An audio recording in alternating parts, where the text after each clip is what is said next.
All right, all right. So, the sun was beginning to set over the horizon as the group decided what to do next.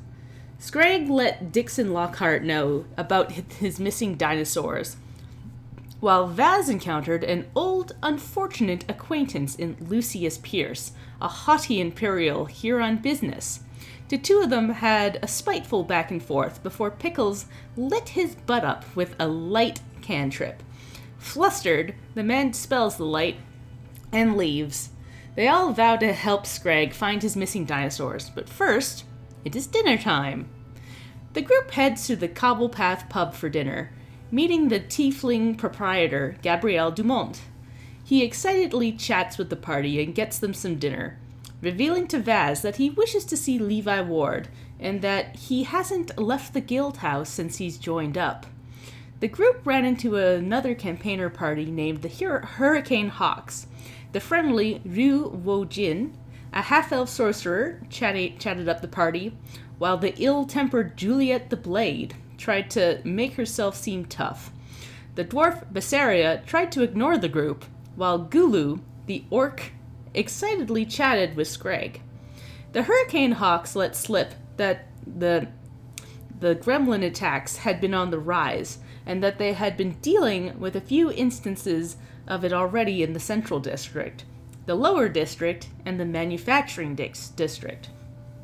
All places hit have been spots that allegedly had refused to do business with the river rats, or places where the river rats were trying to push themselves into. As the evening went on, Nash and Pickles went to secure rooms at the Riverside Inn, and on the way back had a conversation in the statue garden of the Starborn over a strange feeling that Pickles had in the presence of Dixon Lockhart. They returned to the group and pulled Scragg and Creek back to the inn, while Vaz went to the Seafoam Inn. And just gonna adjust this because I can't see very well. But yeah, it is now the 13th of the 5th moon. You had all, save for Vaz, stayed at the roadside inn along the riverbank. The sun is beginning to stream in the windows, and the sounds of bustling people hit your ears. Seagulls. Correction, Bastard also stayed in the inn with Vaz. Oh my god, I forgot about that.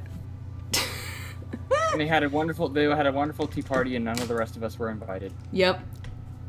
They just gossiped with Hikari all night. So Bastard knows the hot goss. He knows the hot goss, but he will not share. He's no snitch. Of course.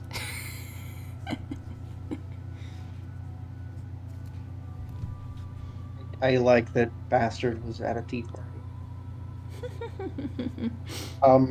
So Scragg will crawl out of the river where he was sleeping. And he was not sleeping in the river. I'm kidding. He shared a room with, I think, Pickles? Yeah, no, he and Pickles were in a room, and I don't remember where Gertie was exactly, but probably, like, at the foot of Scragg's bed, or on top of him. I imagine Scragg woke up very early, because Gertie is, like...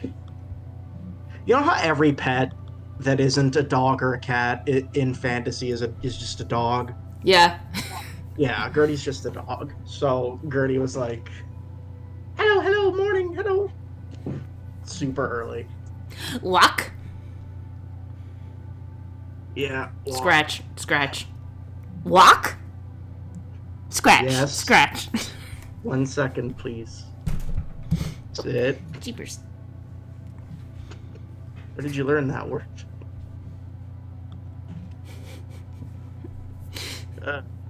That was out of character me as I knocked over something off my desk.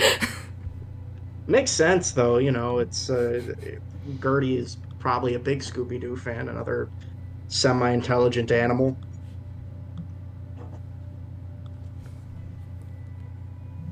I don't think Jeebers is Scooby-Doo. Oh, I thought you said Jeepers. No. Okay, anyways. Is Pickles awake? I think Pickles, like, how early are you talking? Are we talking before sunrise? Because I don't think Pickles gets it before sunrise. Probably around sunrise. Yeah, the sun I is think Pickles will beginning probably to... get around... Sorry, go ahead. The sun is beginning to, like, eke into the room.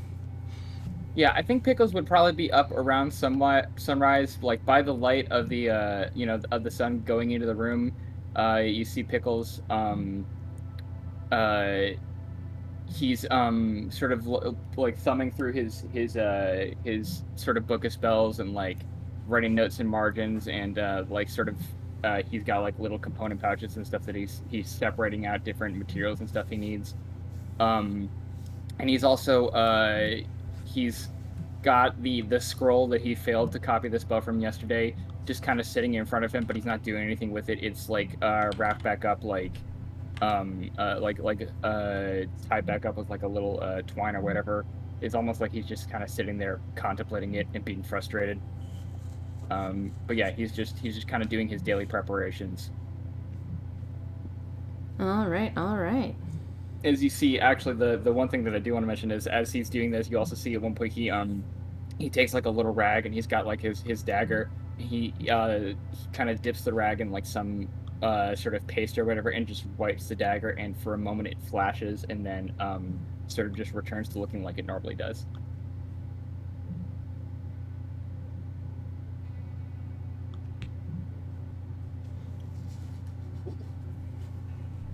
But yeah, he's up now. Yeah. Hello, my goblin friend. Morning. You can just call me Pickles. Had I not introduced myself to you? Scrag like paused for a moment. Huh.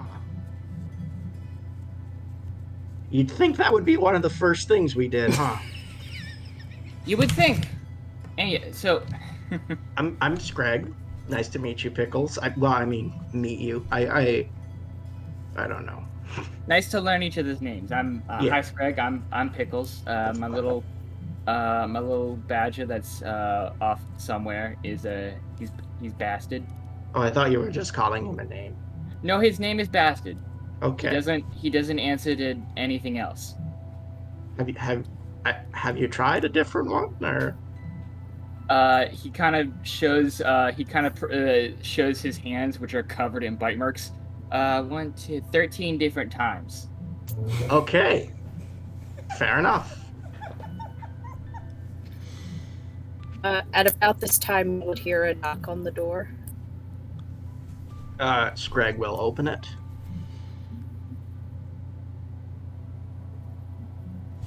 Hello? Sorry, I couldn't help but overhear next door. Doing introductions now, finally. Yes. Yeah. I believe your name is Nashville, right?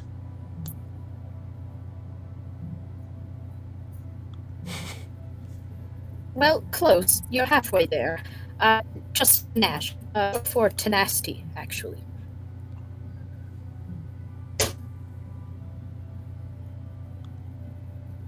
I wonder what the...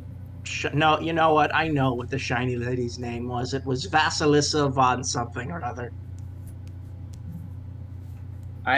Pickles will go to his notebook and go, I got Vaz, and that's as far as I got. Mm-hmm. Nash will pull out his notebook, and I do not have it on hand, but Nash would have her whole name written down, and he recites it. Vasilissa Katerina Sofia Zenovieva Dankovskaya. That's it? Dankovsky. Got it.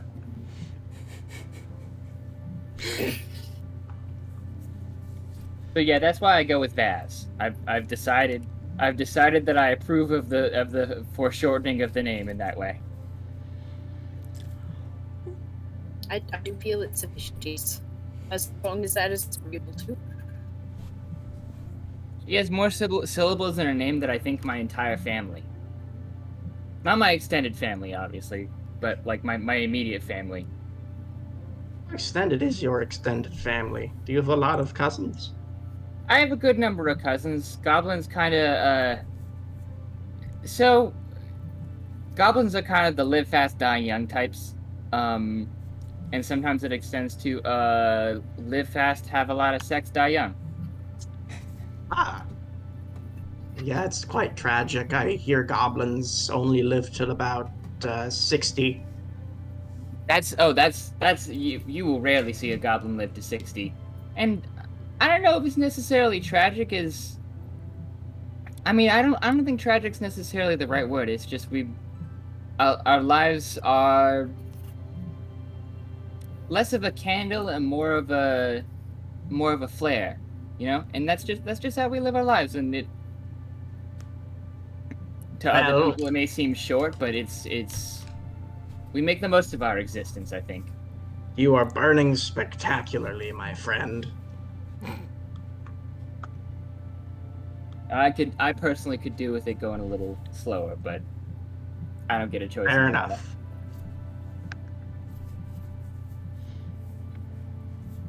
So yeah, Nash, as you had woken up, you had noticed that Creek was cold to the touch, but didn't seem to be super dead, but would not move when you tried to wake her up. So you just decided to leave her.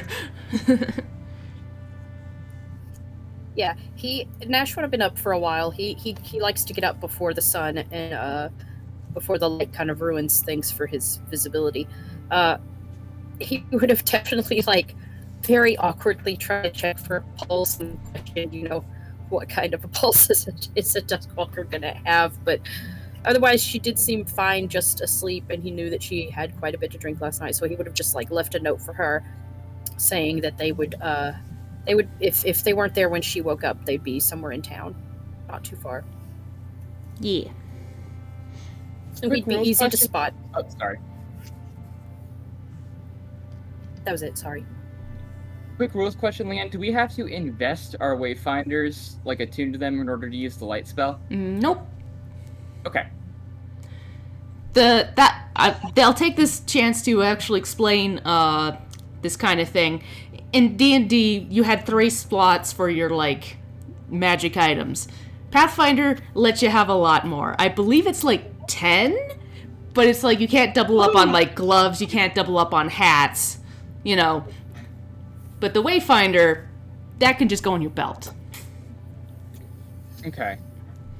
So because it has an option to invest it. It has the invested trait. Yeah.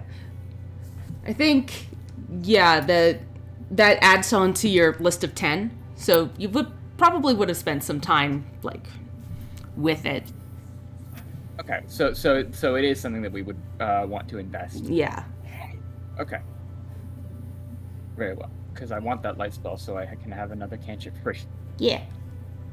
All right. So just for clarifying, because I can't see any of the stuff right now. It's got the invest trait, and that's basically attunement from D&D. I'm just double checking, because we don't tend to fuss with this too much in my other games.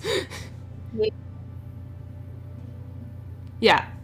Invested. A character can wear only 10 magical items that have the invested trait. None of the magical effects of the item apply if the character hasn't invested it, nor can it be activated, though the character still gains any normal benefit from wearing the physical item like a hat, keeping the rain off their head. So yeah, it is like attunement slots. It's just there's now 10 of them, because Pathfinder expects you to use a lot more magic items. Cool. Yep. Because that's one thing that kind of bugged me about D&D. You have all these cool items, and you could only use 3 at once. And usually one was armor. Unless you're Jarlaxle, and I think his is still 5. Yeah. Because he's got a magic thing that extends it. Mm-hmm. There's one class that gives you an extra 6 or something, but I don't remember what it is. I think it's Artificer. I was going to say, if I had to guess, that would make sense. I think also one of the rogue subclasses gives you something. Oh, that could be. But we're not playing that game. No. We're playing Pathfinder 2E by Paizo. Please go buy on the Paizo.com website. Hashtag not an ad. Hashtag could be an ad. Could be an ad. Not an ad, though. I am desperate to see Hashtag what. reach out to us, Paizo. I love your stuff, Paizo. Tweet at us. I am desperate to see what came of Vaz and Bastard's tea party. Yeah. So as everybody starts getting ready for that, Vaz, you do wake up with Bastard like curled up next to you, and he's got like crumbs on his face from eating crumpets. Oh, good morning, you horrible little thing. He just ruffles his head. And yawns, and then gets up and stomps his little feet around. Shall we go see if Hikari made any breakfast, or maybe make our way to the others? He, like, looks at you and licks his little badger lips. Man of few words, but great ideas. I like you, bastard. And she gets up and starts getting dressed. Yeah, when you're done that, you head down, and sure enough, in kind of like a common area in the inn, Hikari is setting down some breakfast. There's some more traditional breakfast for this area, which is bread and eggs and sausages, but she's also putting down some rice with some eggs that have been rolled up into tight little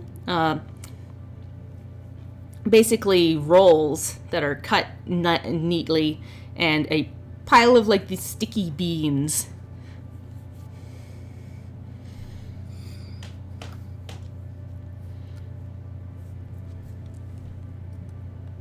Vaz is interested in the beans. Sarah has an idea of what they are, but Vaz is interested in the beans.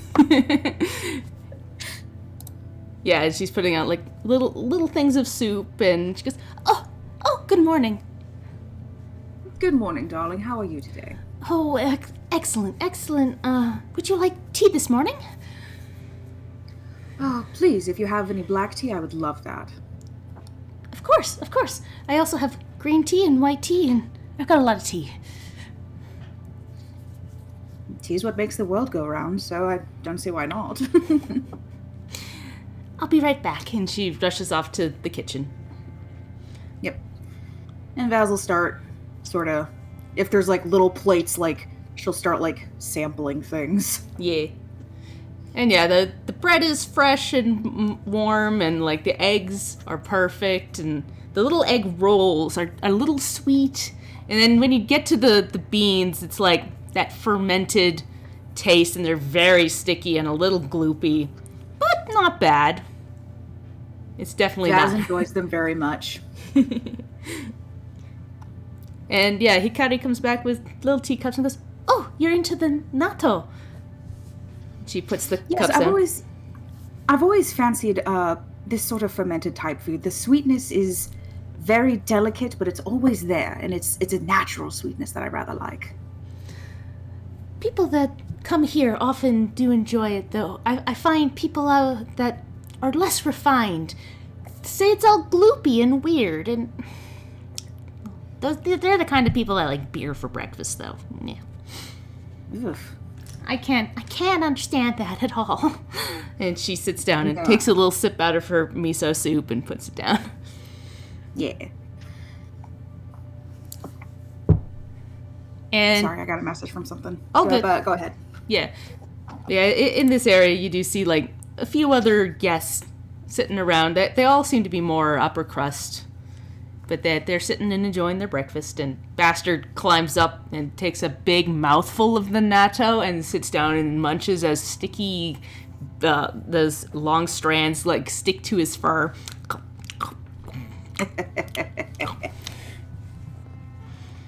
Oh, I'm going to have to wipe your mouth before we take you back to Pickles. Oh, darling, you'll be fine.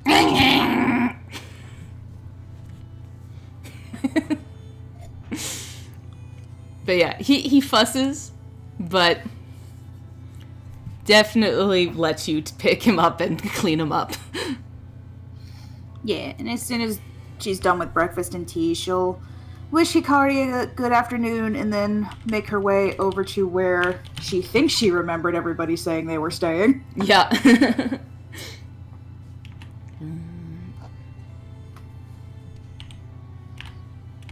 But yeah, Pickles, you wanted to know what that potion was. If you could roll me one of your knowledge checks, Arcana probably.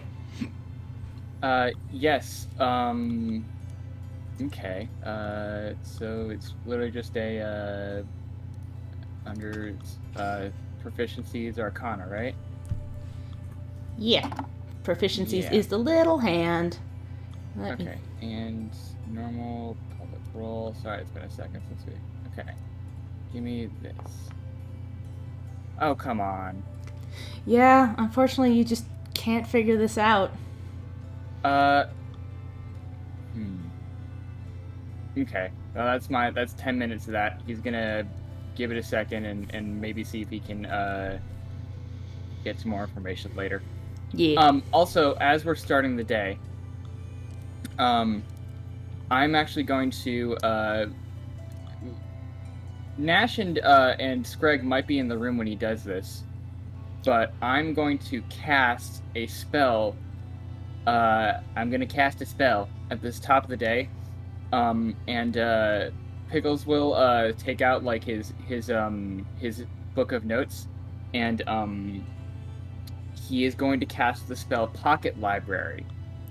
Ooh, exciting. I collect information from the world's libraries about a particular subject and store it in an extra-dimensional library. When I cast a spell, choose any skill in which I'm at least trained that has the Recall Knowledge action. Okay.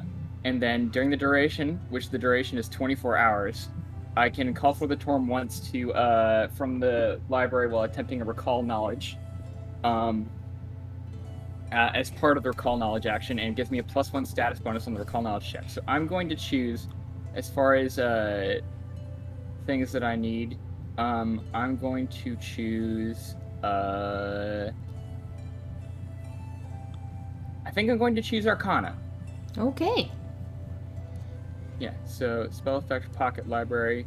Do I just have that? I think I just have that on my character, right? Yep. Okay, so spell effect Pocket Library. Where does that go? Yeah, it's on you now. 24 hours remaining. Okay, I don't see. Okay, there it is. Yeah, when you click on your character, it should show up next to the like chat window. I see. Yeah. Okay. So Pocket Library. There's also like an icon on your sheet. Yes. I would just need to make sure to keep track of the fact that I chose Arcana. Yeah. For it. Okay. Good. Yeah, and so his eyes glow, and you see like you see like the pages of his book flip, and then he just kind of closes it and puts it away. Cool. So yeah, Vaz, you make your way down the cobble path, and you see people going towards that island down south, as well as people heading towards the academy. But you make your way down that way up the river, and you find, sure enough, the Riverside Inn. And as you enter, you see a balding man. Kind of, he's tidying up papers and looks up and goes, hi, can I help you? Good morning. I was wondering if a perhaps motley crew of 4 made their way here last night. Little green fellow, big lizard, shadow man, and a very pale woman. Hard to forget that lot. Yeah, they're upstairs. Perfect. Thank you so much. And she's gonna head upstairs. Yeah, he mentions the room numbers, and sure enough, you find Nash in the hallway, poking his head into Pickles and Scragg's room. And Bastard Good just morning, comes. my darlings. Bastard comes stomp, and then sits on your feet, Pickles, and just kind of. What is Gertie's reaction to Bastard, by the way? So at Halloween, when I inflated one of those, like, Halloween decorations and Reggie hated it and was, like, kind of backing away and batted at it, that's how I picture Gertie.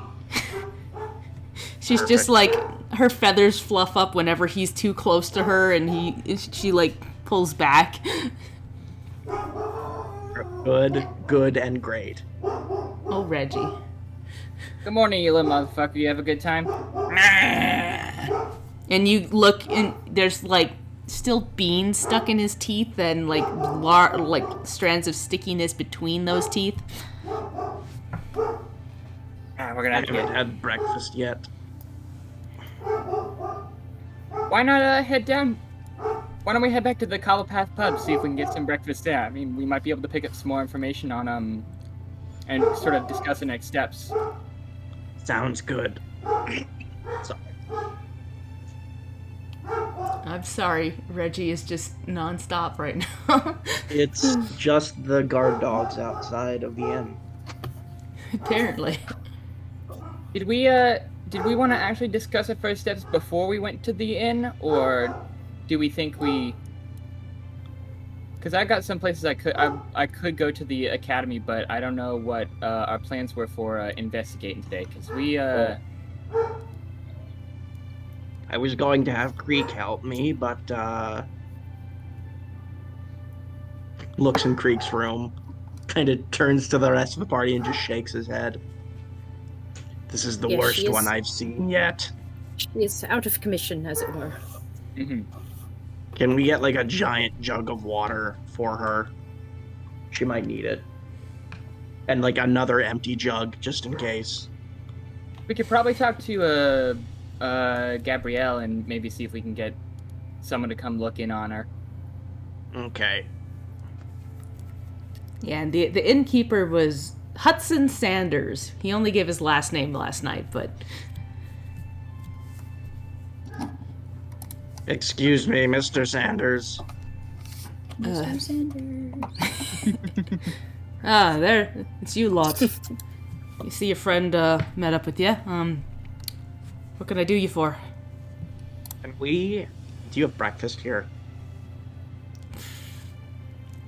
No. We're just an inn. Hey, do you have like a giant jug of water? Because my friend is very hungover. That I can provide. And he like looks you over and goes, the blue elf. Yeah. She's awfully pale. Are you sure she's not unwell? She's been like that the whole time. She's been like that as long as I've known her. Well, I'll believe you there. And he goes and to fill up a jug of water and goes, if you, I'll be here later tonight. The front desk will be closed from about 11 to 4 p.m.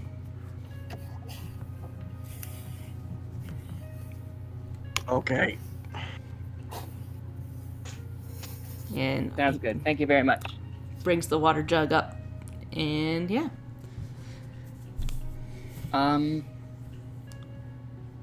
Well, do you want to, shall we like maybe walk and talk on our way to like the Horizon Walkers Academy or something like that? All right. Are you heading to the guild house first or the pub for breakfast? Actually, the pub for breakfast might be better. Because the guild house will not have a kitchen.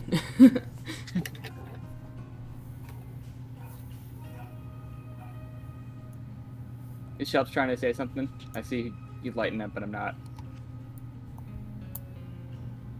Yeah. Oh, no. I think mine just might be permanently lit up. I don't know what's going on.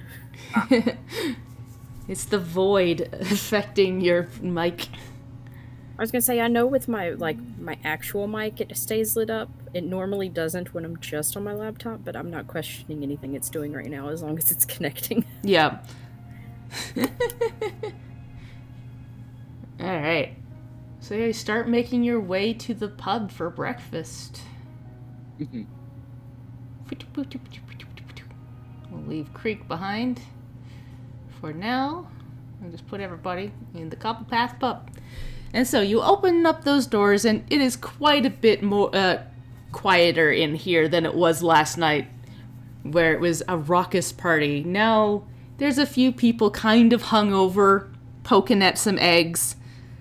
One guy has a big jug of ale that he's kind of licking, like the side of it. And Gabrielle is behind the counter, bustling back and forth.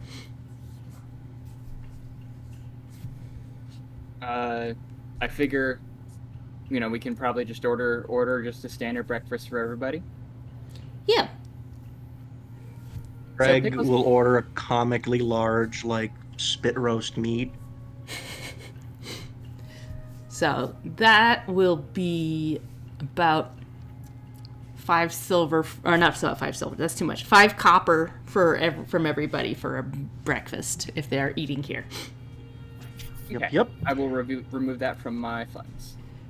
I will write that down to do later. Because Vaz's living expenses is more expensive, that covers the cost of breakfast at the end.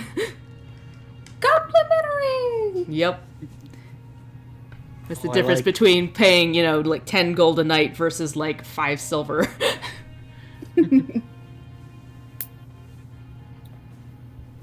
The way I see it, we have a couple things we need to look into. There's Scragg's missing dinos. I need to look into some stuff to do with some information that the lawkeeper was giving me. So I need to head to the academy for that. And then, do we want to try and pick up well, there's also the trail of the river rats we need to look into. Do we also want to try and pick up another job from the Horizon Walkers in the meantime, or do we think we're kind of full up? Hey, you. Scrag has no strong preference one way or the other.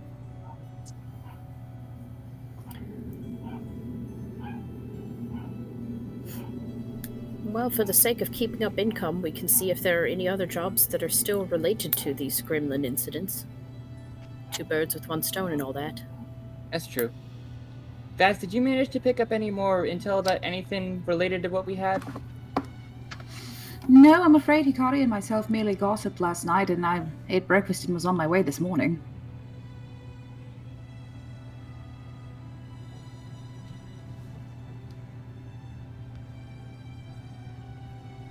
Yeah, because just for my benefit, because it's been a second, just to review what we know.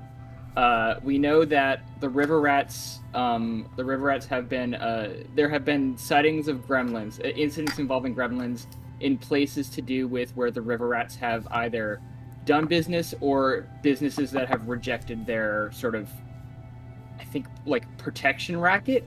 Am I right? Yeah, it seems that way. And the first little adventure you went on, you found gremlins poking around some river rats, branded crates and stuff, but you didn't see anybody down there, and it wasn't very well protected. So you wonder if they had pulled them there for some reason. But you did find also in that basement a ledger. Right. Had we taken a look? We hadn't taken a look at that ledger, had Nope, you got drunk. I think did Creek pick that up? Someone picked that up. Creek picked it up. Yep. Can we have gotten that from Creek? Yes. Okay. And as you kind of flip through it, you realize the same thing that Creek realizes, that this is written in code. Oh. Is anybody good at codes? I can give it a try, but I'm not sure if it's my strong suit. I would say for this, underworld lore would be applicable. I've some experience with code languages. I could give it a go. Sounds good. Yeah, I can barely read Common or Death Guardian. All right, give me just a second.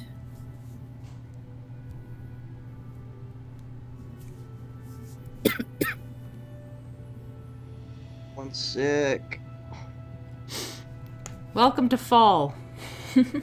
Everybody gets sick in fall, I find. Yep.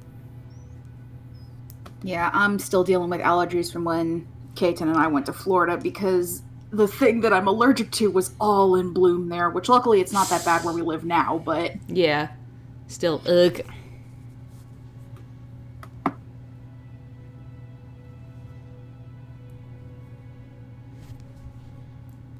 Alright, so... Do you have dice shelves? Because you're not connected to Foundry right now.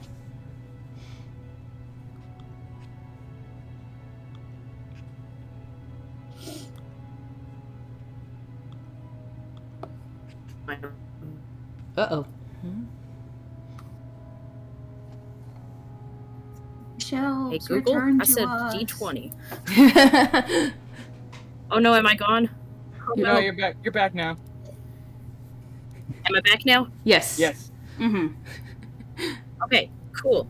All right, Google wasn't cooperating with me. It tried to roll like 10 D20s. Oh my god. But okay, I'm gonna take they all popped up at once. I'm gonna take the first one, which was a 17. Okay. And I have a +6 in Underworld. 17 plus 6, 1. So 23.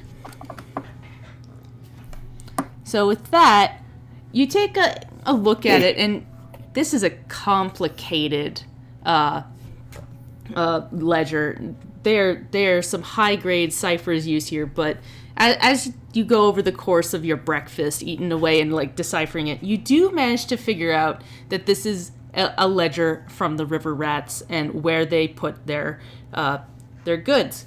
And one name kind of stands out to you as receiving quite a few of these goods and shipping out quite a few of these goods. There's a name here that says Olympia Smythe.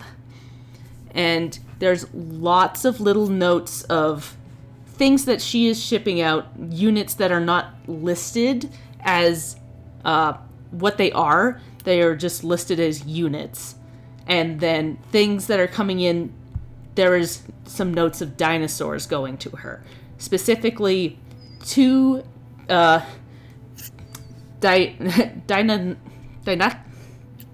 my god, I love dinosaurs, I hate dinosaur names. Especially reading them out.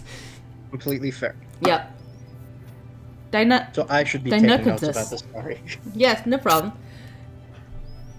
I just heard this pronounced to me before I loaded up the game.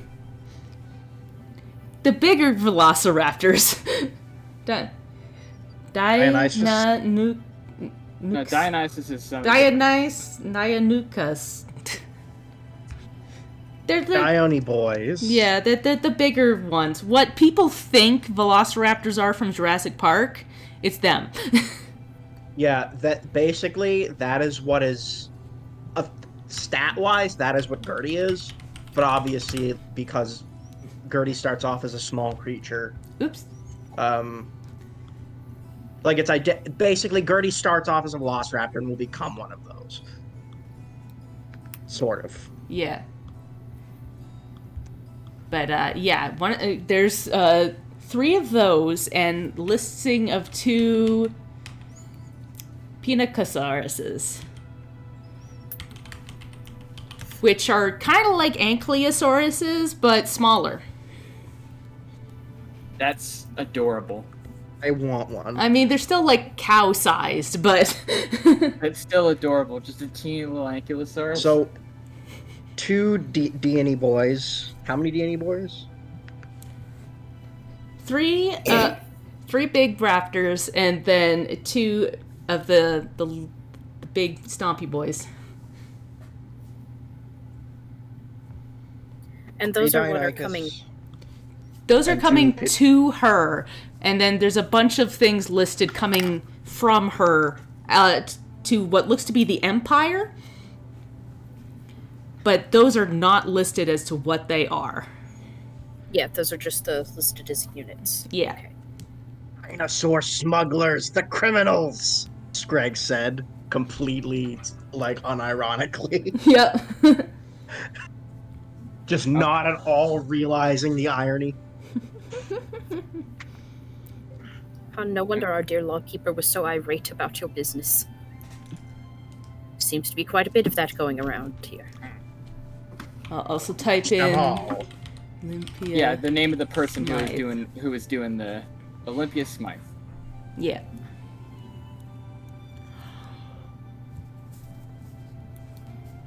I'm assuming that name doesn't necessarily ring any bells for Vaz. No.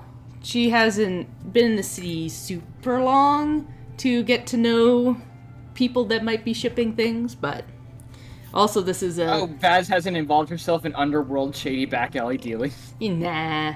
Not yet. Possibility for later.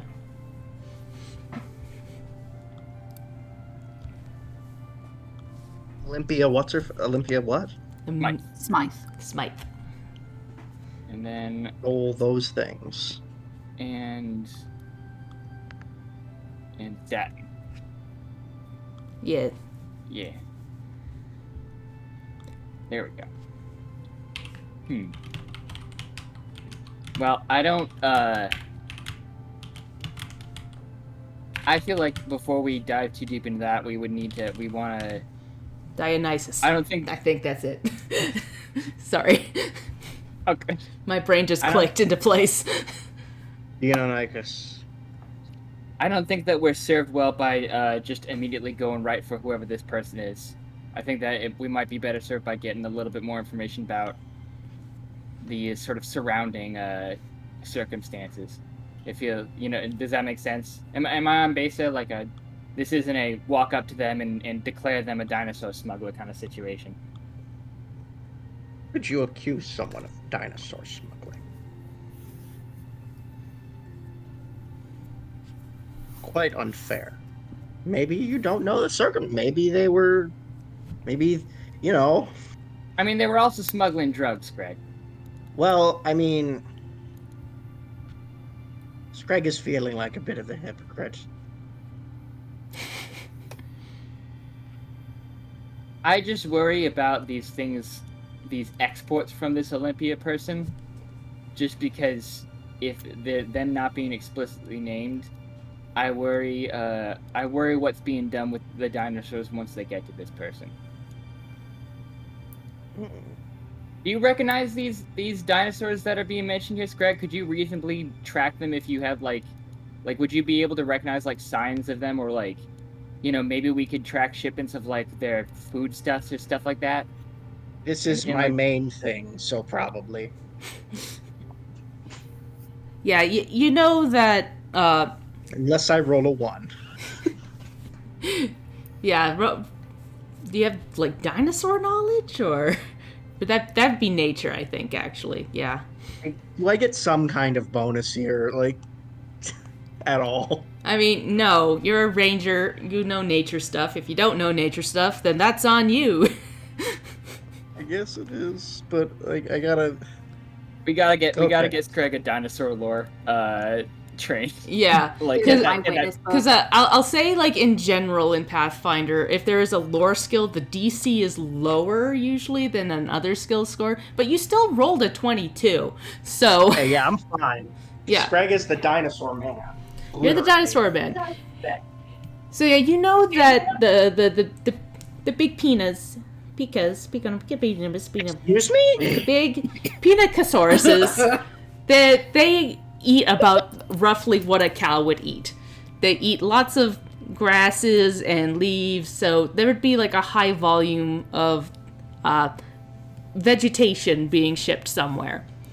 And the Dinocosauruses, they eat mostly Deinonychus. meat. Deinonychus. They eat lots of meat. They eat more than raptors, but probably not more than, like, a big dog. Like, they eat as much as Scrag, probably. Maybe a little less than Scrag. It would be less than Scrag. They are not... They're bigger than Gertie, but they're not bigger than you. Okay. So Scrag will say, I'm very familiar with these. We have some on Kupla Island, but the Deinonychus it's a little harder to raise. They're very big and they can get very aggressive. Very similar to raptors, though. Gotcha. It's actually sometimes hard to tell whether a raptor is a raptor or has been bred especially as a Deinonychus.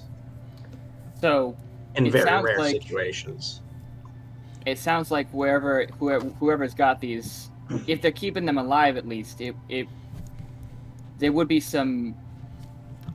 There should be some way we could pick up on it. It's not like they can just, kind of put them somewhere and like feed them scraps off the table or whatever.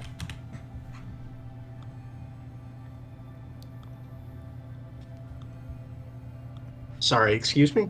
You wouldn't be able to just throw it around. Gotcha. Okay.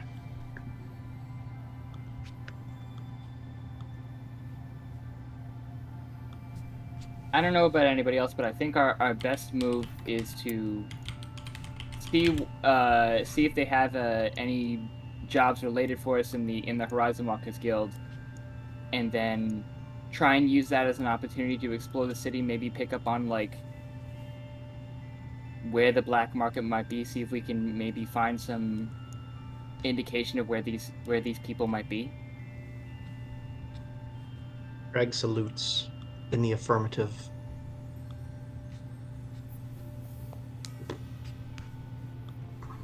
That being said, I still do want to go to the academy, but it might be better to pick up a job from the guild first, so I can ask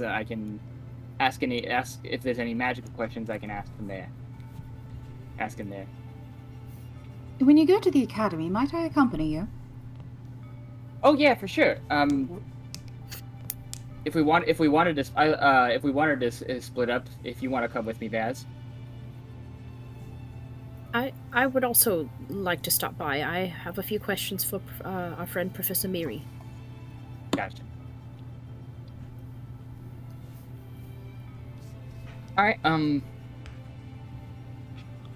Well, I'm about good and done here. So we pick up a job. It sounds like our plan is pick up a job at the Horizon Walker. If everybody's cool with that, I just want to confirm, like, if we're cool on picking up another job, or did we want to forego that today? So yeah, you could spend the day. As well have something. Yeah, you could look into there. You could also just spend the day focusing purely on looking for dinosaurs. I think we should. I don't want them to start tearing shit up. Mm-hmm. We should pick up something that maybe like is less immediate a problem. Something that we can do like a little bit more long term. And perhaps the guild has more. Oh, hold on. Oh, Murray.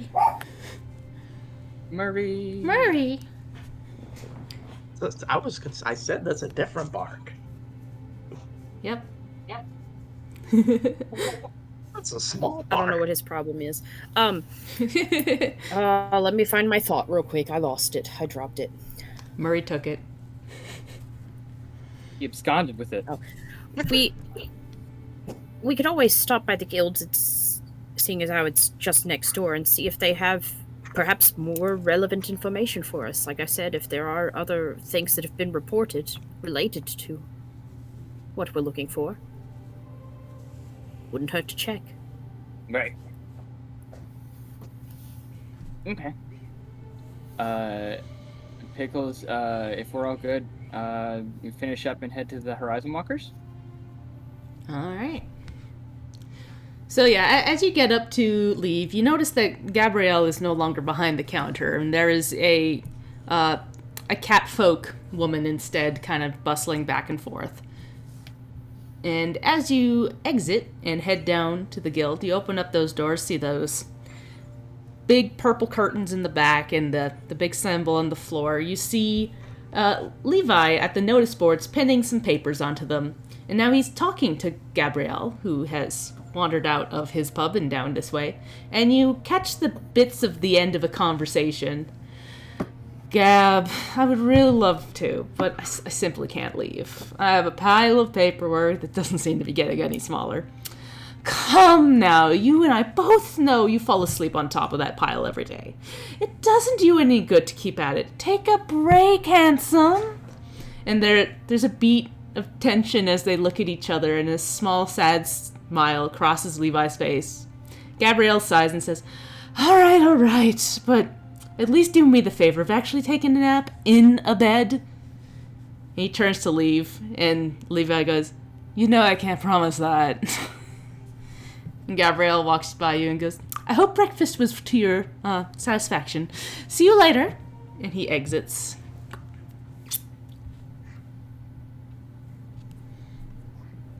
It's you lot. What can I help you with today? Well, seeing as we're newly minted members of the Horizon Walkers, we thought we'd take a look and see what's on offer for us today. Information or jobs or what have you. Well, of course. And he kind of gestures to this particular wall and goes, these are the ones that would be in your experience range. The tenderfoot board. And there are 3 different pins on there. The first one is from Gabriel himself. A shiny pendant of his has gone missing. He last saw it when he was browsing the upper markets for spices. And the next one is from a woman named Ebis Blackthorn. And the note says, need someone to collect night queen mushrooms for her. There are commonly found in the Undercity closest to the underground cave entrances. Do I know what what are they called? Night queen mushrooms. Yeah, roll me Can I a make nature. a nature roll for that? Yeah. I gotta remember where my skills are. They're under proficiencies with the little hand. Oh yeah, you know exactly what these mushrooms are. What are they good for? You know that usually the druids would use these in sleeping potions. So I imagine with a 20, Greg, like, he's probably even had some before. Yeah, you've had some, specifically when you were had like nightmares as a kid, that they'd feed you Night Queen sleeping potion to help you get to bed. We need to help them get some melatonin fruit gummies. Yeah, basically.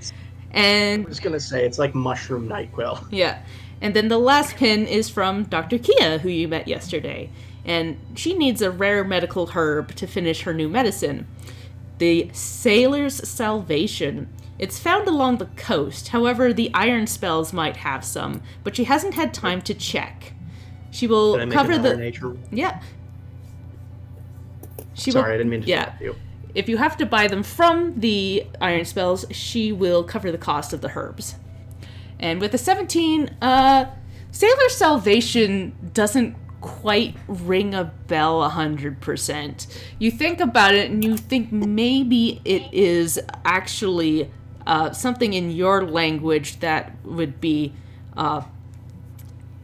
the tears of Brahmand. And it's said to have good healing properties, and is found near the coastline. So, given that, I guess, I don't know what I would roll for this, but coastline, it's got a special name in lizard folk. Would Scrag perhaps know anybody or know any other lizard folk who deal in that sort of herb? Well, you're new to town, so you're not sure. You basically got here and got arrested. Fair enough. But you Fair. would think that lizard folk might have it. All right. So, if they are think selling certain things, you know. My notes look like a shopping list, like two Pinacosauruses, 3 Dionycuses, some sleeping potion mushrooms, I forget what they're called, and some Sailor's Salvation. Do we... Levi, I have a question, I suppose, about quest-taking etiquette.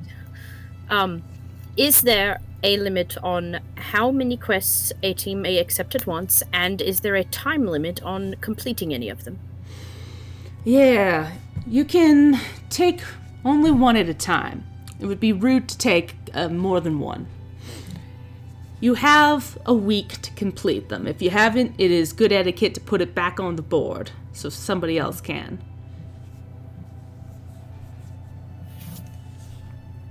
I'm very good at finding plants. I would like to give it a shot. Of the three we have here, I suggest perhaps the mushroom one in that case. The area of town this one is in, maybe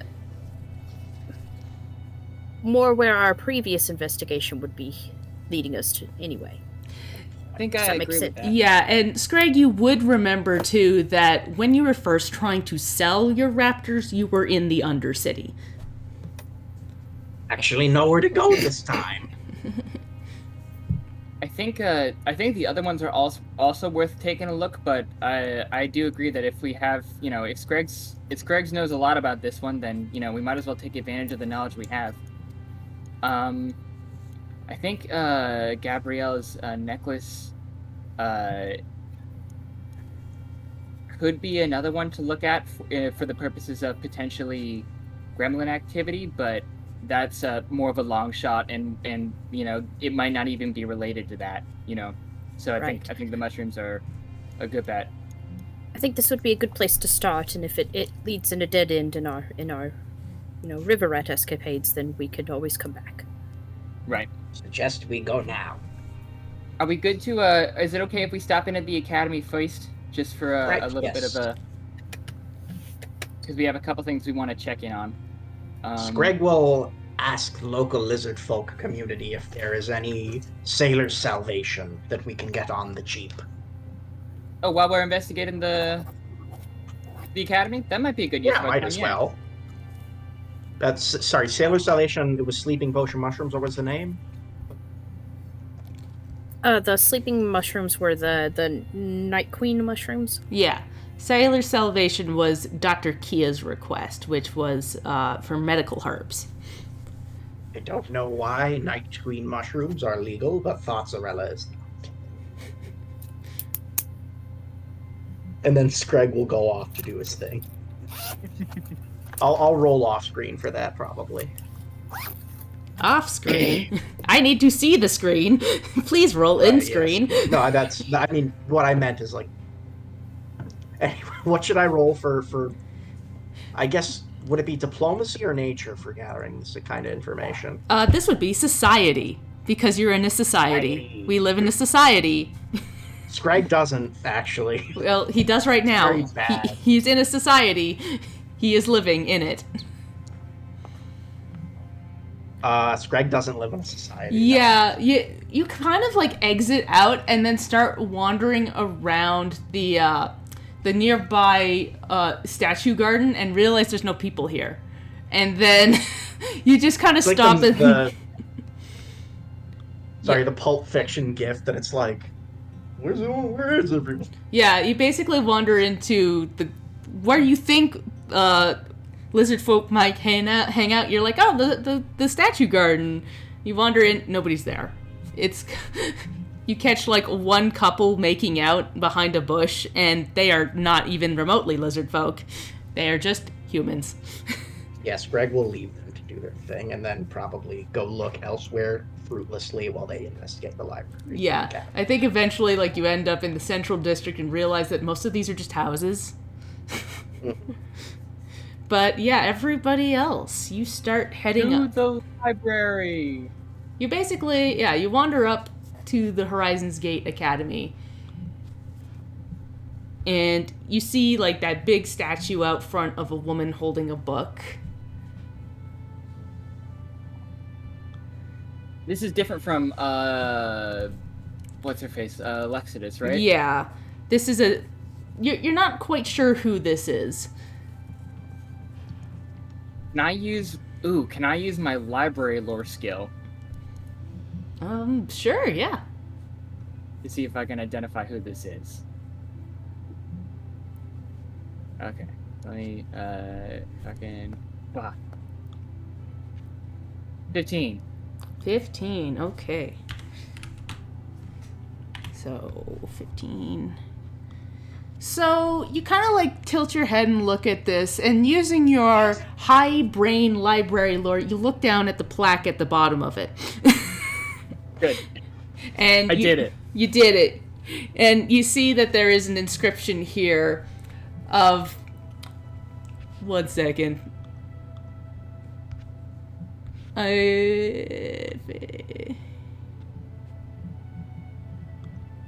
One moment. Calculating.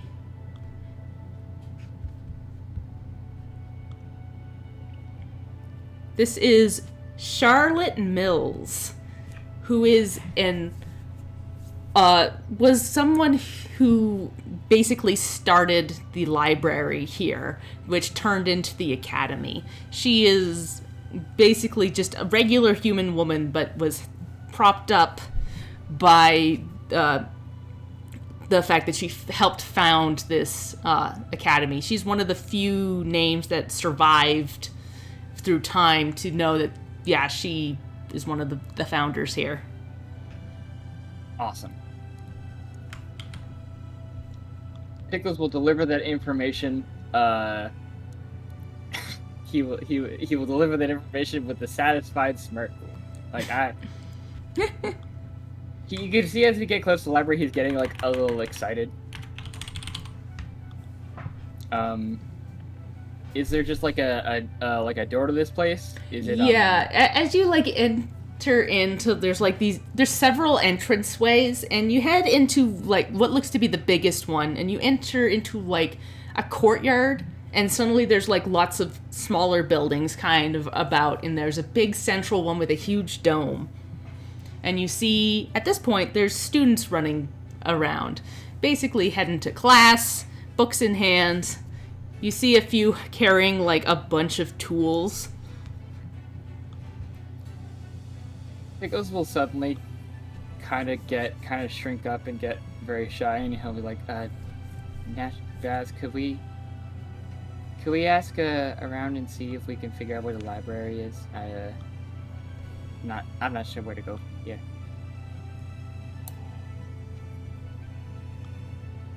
Of course, I'm sure that there's a front desk or a directory somewhere that we can get some help from. Thank you. Sorry, I just got really self-conscious. No worries. I assume, Leanne, there are like no goblins here, right? There are no goblins here. You Yeah. see mostly humans, but you do see the occasional like dwarf. You see the occasional cat folk, rat folk, halfling, but it is primarily humans here.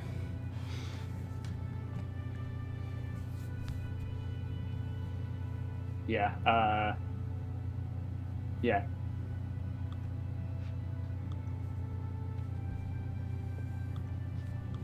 Yeah, so Pickles will, he will defer to Nash and Vaz to help him, help find a front desk.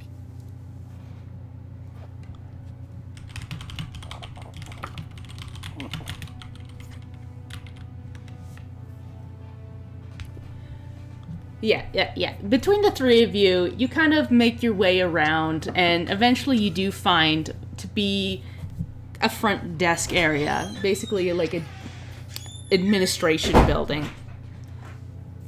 And as you enter, there is a man in like his 30s with like short cropped hair. He's like he's taking notes, basically, secretary. And yeah, actually, this is a good time for us to take our break as you enter into this administration building. Yeah. Yeah. Break time! Yeah, so we can get that good Katie in. Yes. I'm Yeah. hungry. Yeah, go grab a snack. Yeah. Break time. And Pickles gonna be leaning on Vaz and Nash with their society roles.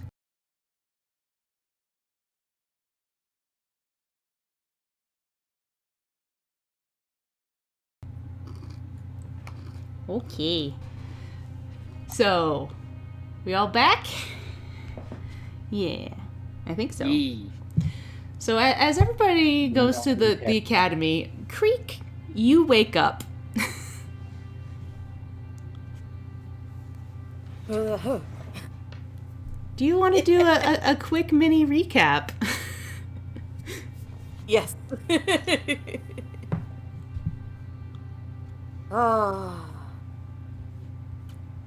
Head feels thunderous, but I will recap on what we did the other day. I feel like we've completed our quest. We headed on down to collect our goods, our money. Pickles did stay a little bit longer to talk up to that weirdo. I don't know what they discussed, but seemed like it was important. Pickles looked a little shaken after that. Well, we decided to celebrate. I did go a little bit overboard. So did Screg and Vaz. Vaz ended up having a wonderful time talking to a bunch of people. It seemed like she was very comfortable in that area, while Scrag was a little bit frantic from what I can remember, my escapades. Oh, we ended up meeting a fine group of people, a fine group of adventurers. I remember not liking one of them very much. I don't know why. Anywho, at the end of the night, it ended up being a beautiful time. We all went to bed, and now I see that I'm alone. Yeah. Take 1 extra hero point, please. Ooh, nice, thank you. You should have 2. Everybody should have 1, by the way, for the start of the episode. Yeah. Wahoo. And Creek, as you kind of like look around, you see that where Nash's bed is, he has left a note on it saying that he's gone ahead and to meet them about town. And Okay. he figures you're good at tracking, you can probably figure out where. That's true. He also left you a couple copper for breakfast. Oh, nice. Okay, yeah. I'll indulge. Does the inn have like a restaurant or like a little bar or something for like breakfast and stuff? The roadside inn doesn't seem to have any like on-site food, but as you like wander out, you immediately find that not only is there street food vendors around, you remember that the Cobblepath pub also served food all day according to its sign. Right. So Okay, cool. as you like head down, you can either choose to get like some street food or go to the pub. Ooh, yeah, street food sounds fun. What are the options? So as you like walk down the street here, you see a couple of stalls. One has like fried fish on a stick, and then another one has like little bowls of what looks to be a kind of rice that's a little puffier than normal with a little bit of like curry mixed on top with like some eggs in it. And then like a third one has like some fried potatoes with like a sausage stuck in it. I think Creek's gonna stick with the fish on a stick. That's gonna be great. Yeah, that feels like very her. So yeah, you pay your 2 copper, you get 2 different kinds of fish on a stick. One's a bit longer, one's a bit shorter, and they have a delightful crunch as you chew into them. Nice. She's gonna go ahead and try and search for signs of her party. Do I have to roll for like a survival check? Yeah, let's roll a survival check. Let's see what you can find. Alright, let me go ahead and Hi-ya! Oh yeah. Oh! So as you're like walking down the street chewing on this fish, you see like almost like a periscope, Screg's tail sticking out and up out of the statue garden's like hedge maze area, and you see that like moving back and forth, and you're like, and you immediately the back of your hand make your way through this garden and find Scrag. Nice. And the only dinosaur in town. I'm Creek. Hi, Creek. Hello, Scrag. What are you doing in the garden? I got lost. I don't know the city very good. I mean, not blame them. They put a freaking hedge maze in this place. It's crazy. People are gonna get lost in it. Yeah, what are you searching for? Oh, sorry. Yeah, I was just about to say, it's a hedge maze, but it also has like these big statues in it, and you're in front of one that looks like a woman weaving something. Ooh, cool. Ready? Yeah, why are you in this hedge maze, my friend? I got lost. I was looking for other lizard folk so I could find some special medicinal herbs for a quest with the guild, and then I got lost. Oh, another quest. Alright. Let me see if I can help you. Can I That would be appreciated. Yeah. I can do another, shoot. Let me see here. Would it be like a tracking thing, or would it be another, like, check? What check should I do?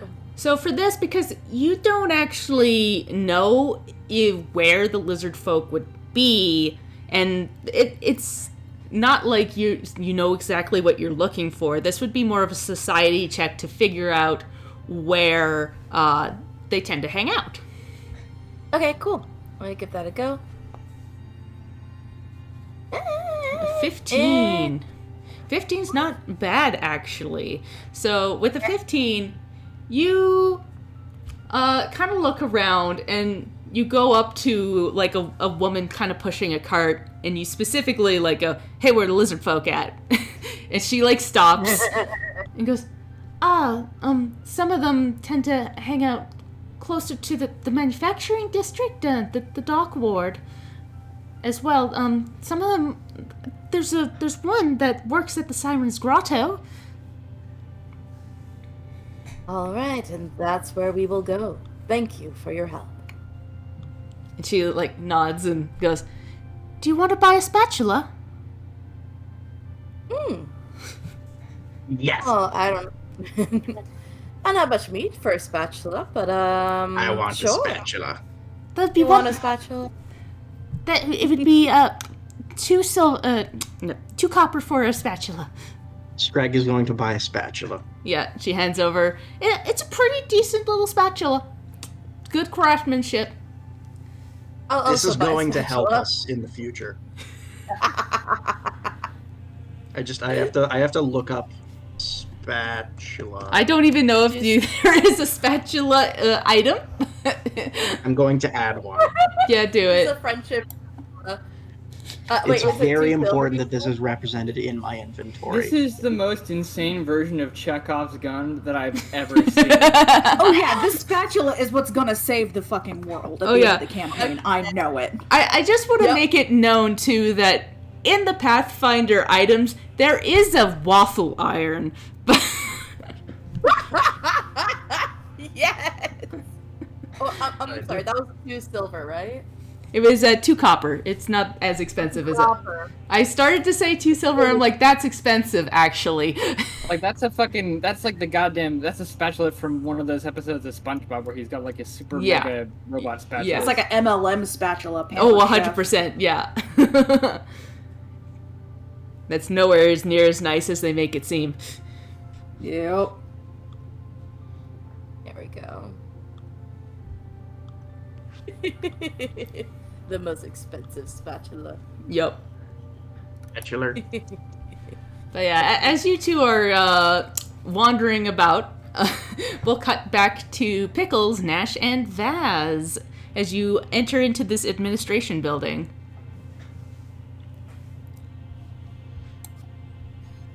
Pickles will let them take the lead. Yeah, there's this. Yeah, Vaz is walking in like she knows what she's doing. Yep. And this middle-aged man kind of like closes a book and looks up at you and goes, welcome to Horizons Gate Academy. What can I help you with? Hello. We were wondering if we could possibly get access to the public-facing part of the library. Yeah, the library is on the other side of campus, down that way. Closer to where the administration offices are. All right, seems easy enough. Is there anything we need to know other than, not speaking too loudly? Don't speak too loudly, of course, yeah. There is a sectioned off quarter of the library that is for students only. It's clearly marked, though, so you should be fine. Good to know. Pickles will sheepishly come up to the counter and, he probably has to, peer up at the counter and, spells? Is that... I'm sorry? And he, leans over and looks down at you.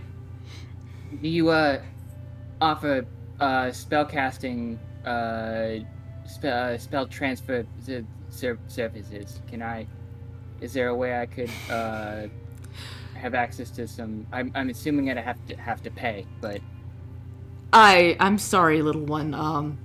We don't really operate in spells. We are a learning academy of history and art and trades. If you want to know how to build things really good, we can help you with that. But we don't really have a magic program at our academy. You know of Professor Miri? Oh, yes. Funny little thing. She loves elvish history. She's such a... You'd think that such a little creature would... I don't know where she gets all the, all that passion for it. But she's a pretty decent teacher, though she keeps disappearing on all these, archaeological digs. Makes it difficult to, schedule her classes. You know she's, out right now? She should be over in her office. It is along the same corridor that would head you to the library. Oh, okay. You might want to watch out for the campus dog, little one, by the way. I know you goblins tend to not enjoy dogs. I mean, there are some of us who use dogs as, mounts in combat, but I can't say I've, I thought those were specific goblin dogs that are kind of more monstrous looking. I heard that most goblins do not like dogs and don't like horses for some reason. Well, I mean, that's reasonable. Have you seen a horse? Lovely creatures. We're just gonna have to agree to disagree then. Okay. Yes.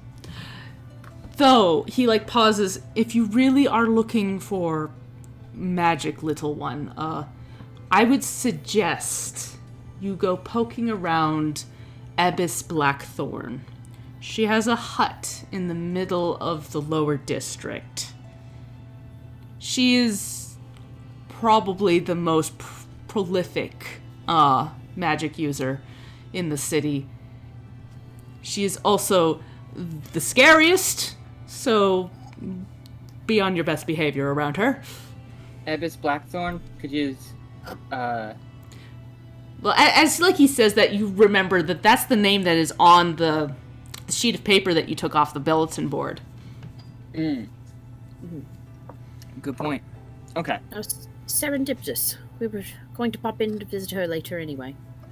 Abyss Blackthorn, is that the right spelling, or I just put in chat EBIS?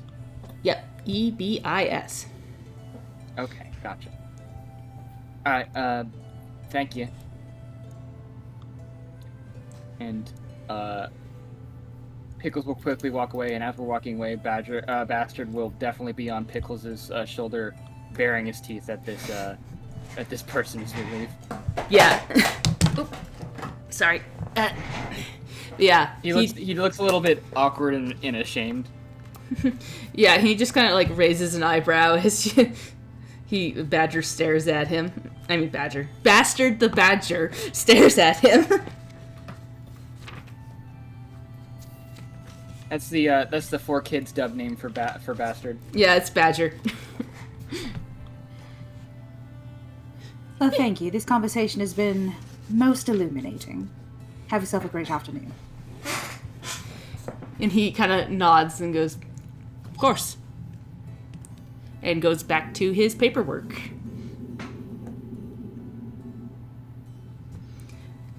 And so, yeah, you make your way across the campus. On this episode, Pickles gets microaggressions. Yeah. It is. Yeah, I noticed that too. It is Pathfinder lore that goblins don't like dogs. They have a specific weapon to the goblins that is called a dog slicer. For slicing dogs. This is true. Still, though. The little one comments were just like, ooh. He is specifically trying to avoid misaging him.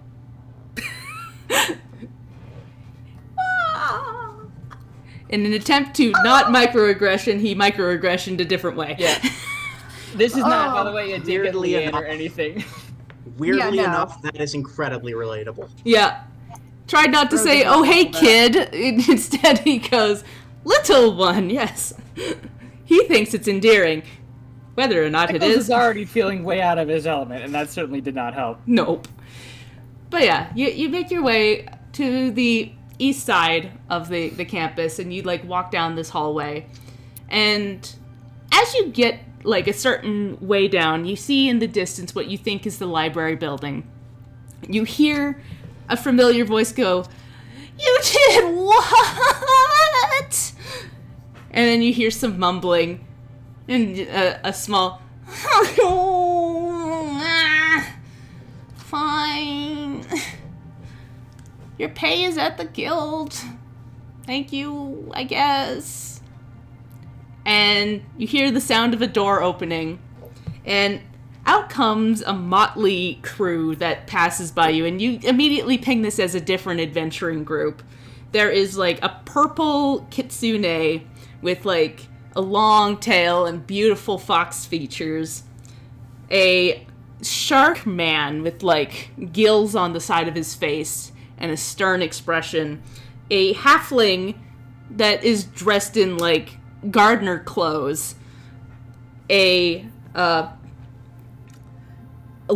tall orc that looks like they've been in a lot of fights, but a big goofy grin on his face, and a small goblin that has a monkey tail.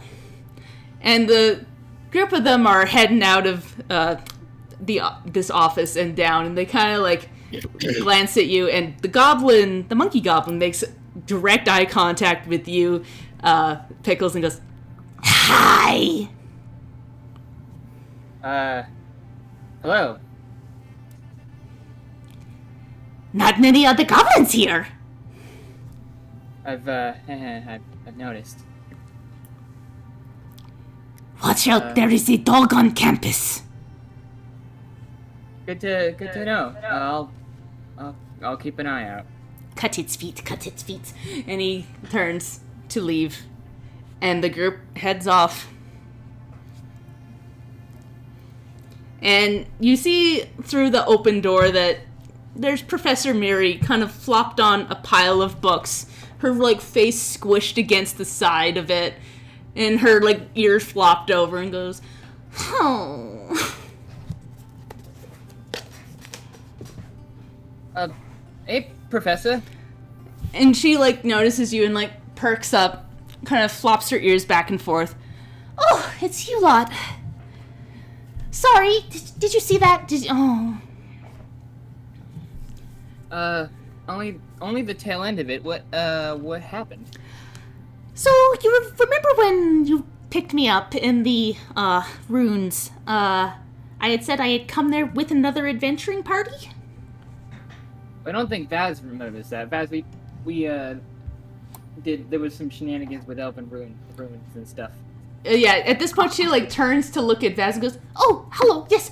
Sorry, I've never seen you before. My name is Professor Miri Fields Blossom. I am a professor of Elven Studies here." I'm Vasilisa of the Udrian Dankovskis, if you've heard of us. Oh, I think so. I mostly study Elven mythology, so and try to get current events out of them, but But yes, that group there, that was who I traveled to the ruins with, and they vanished.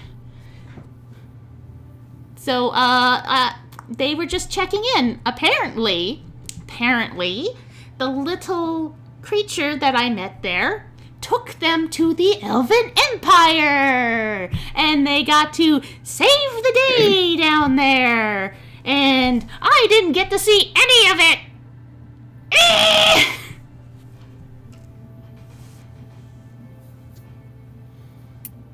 Huh. Like the it just has this creature something? Is this creature was something we know about before? Have we been talked to about this? I had linked you this, but it has not been discussed in the show per se. But she had, there's a little blurb that I wrote up, but because it's kind of a long story. But she had been tracking things in the Ashling Woods. She had received a map to these elven temples, and she hired a bunch of campaigners to take her there. While there, they ran into a Paracha named Suki, which Creek would know, yes, but Creek isn't here. But Suki is a strange cat-like creature with lots of legs, and basically told them to find a crystal in the ruins for them. While exploring, they discovered a portal into like a teleportation network, basically. And they found themselves on what looked to be a moon elf kingdom on the moon, which was very shocking for our poor little Professor Miri here. They found this ancient elven crystal and ran off with it. And Suki had told them to return it to the Elven Empire. And Professor Miri wanted to take it back here to study it. And as they were jumping into the teleportation network to head back, basically Suki kicked Professor Miri out of it. And that's where she met you guys and got separated from everybody. I assume that Professor tells us this in some condensed version. Yeah, she is... because you've been on the road with her, she has already told you this story, probably, in the, month it took you to get here. And probably it's all she would talk about for a bit, because she was so mad about it. Then Pickles and Nash would probably catch Vaz up on the whole situation. Yeah. With that. Mm-hmm. And, yeah, some key points is that the Elven Empire to the south is pretty isolationist. There is one port city that will actually accept trade, and everywhere else is blocked off. Okay. So the fact that these folks got to go down to the Empire and then come back, this is a once-in-a-lifetime opportunity that she missed. Well, I'm awful sorry to hear about that, Professor. I just wanted to see the elves. They're so pretty and tall. To Creek sword fighting spatulas with Scrag. Yeah. So elegant, so enchanting. Yeah. She is an elf weeaboo. Oh, we have... Oh my god. She's an alphaboo. No! He's a leafaboo. There. A leafaboo. Leafaboo. Oh no. God. Well, I'm sorry to hear about that, Professor. We were heading here to we had some other things we needed to look up in the library for a couple of things, but we just we wanted to stop in and say thanks for the gifts you'd provided us. Oh, no problem. You guys, I'd be lost without you, honestly. Dearie Mike. I think I would have gotten eaten in those woods.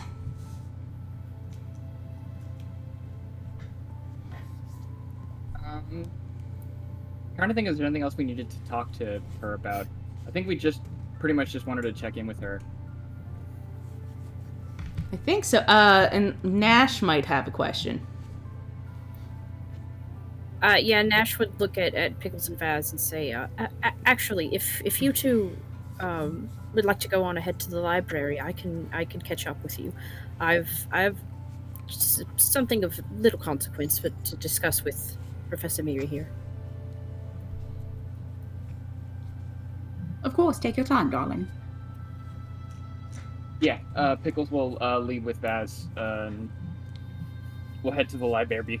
Yeah. So yeah, you two head to the library. Nash, you are left alone with the little rat folk professor. He will take out the puzzle box that was left for him as part of the reward. Oh, did you like your puzzle box? I did. I found it quite amusing as a diversion. I did question its contents, though. Oh, you managed to get it open. Yes, and he will replicate what he did to open it up to reveal the marble inside. Click, click, click, and out comes the marble. And she goes, I found that on one of my excavations, but I determined it wasn't of elven origin, so I didn't really want it anymore. And you seem like a clever chap. You really like puzzles, it seemed, from our trip together, so I didn't know what was inside. That's really pretty.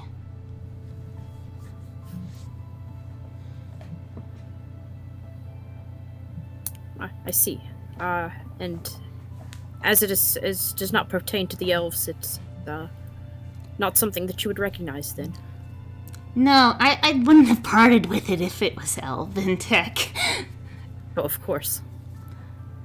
At first I thought it might have been, but the little shadows on it are kind of weird. I've never seen anything quite like it. One of my colleagues, down the hallway there, Professor Vasca, they said it was from the Shadow Plane. I've never been there. I don't really know much about it either. And you seemed like you might know some more about it. Yes, perhaps this is my area of expertise after all. I'll spend a bit more time with it. Of course. I'm glad that you found it interesting.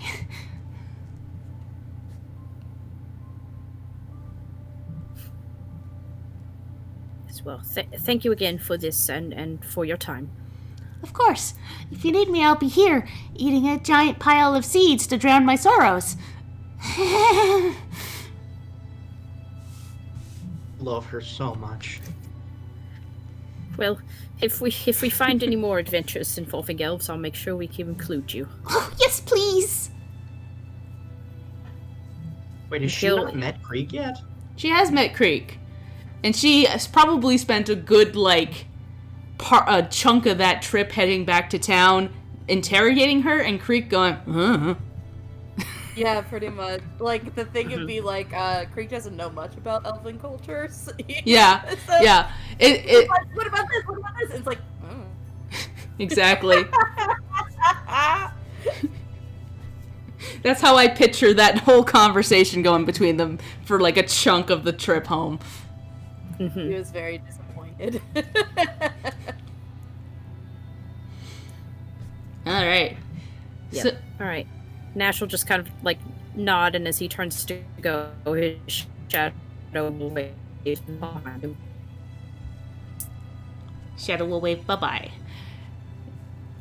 Yeah, and as you start walking down the hallway, Nash, to head towards the library, you do pass that door that the professor has pointed out that says Professor Vasca on it. And you get a kind of what feels like a needle in the center of your chest as you walk by and see that. But you try to shake it off as you continue on to the library. Yeah, his shadow will cast a little bit longer as it pauses by the door for a moment, but then it'll just catch up as Nash keeps walking. Yeah. All right. Just wants to ask Vaz a thing on the way to the library. Yeah, go for it. We'll cut to you guys heading towards the library. So as we're walking, Pickles, who's kind of regained his confidence a little bit, is like, so, what you, looking for in the library? You got, something you need to find? Yes. Just looking for some information on, magic and, curses. Blood curses, it seems.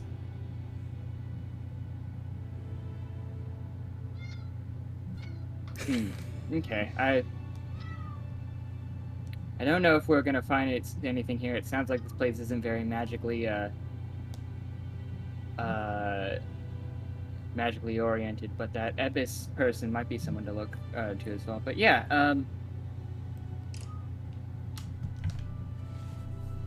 I mean, well, there's more than just magic that can help these things. There's things like amulets and charms and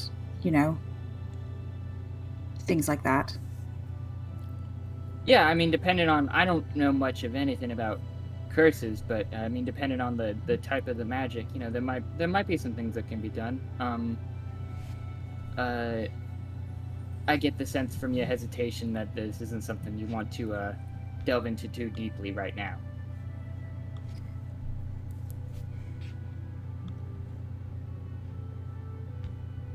Mere curiosity, nothing to worry about. Okay. Pickles would like to do a sense motive on Vaz, if possible. Uh-oh. Yeah, that's sense motive is perception. Okay, and I don't. So I just do a regular perception, right? Yep. Okay. Wow.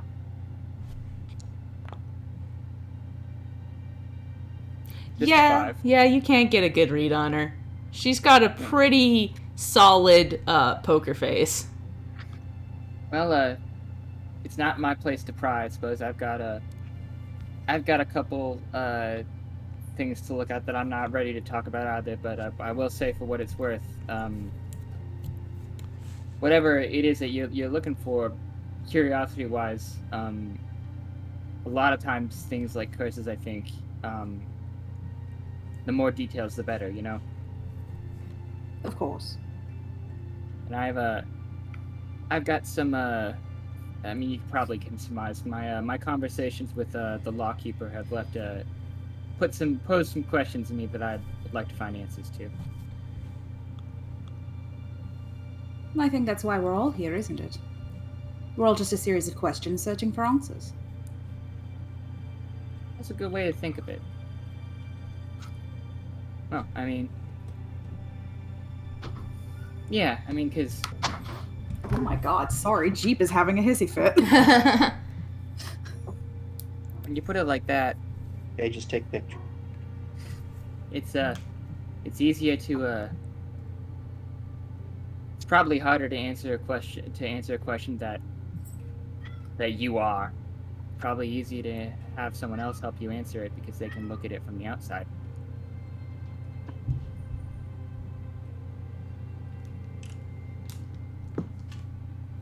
Perhaps it depends on the question.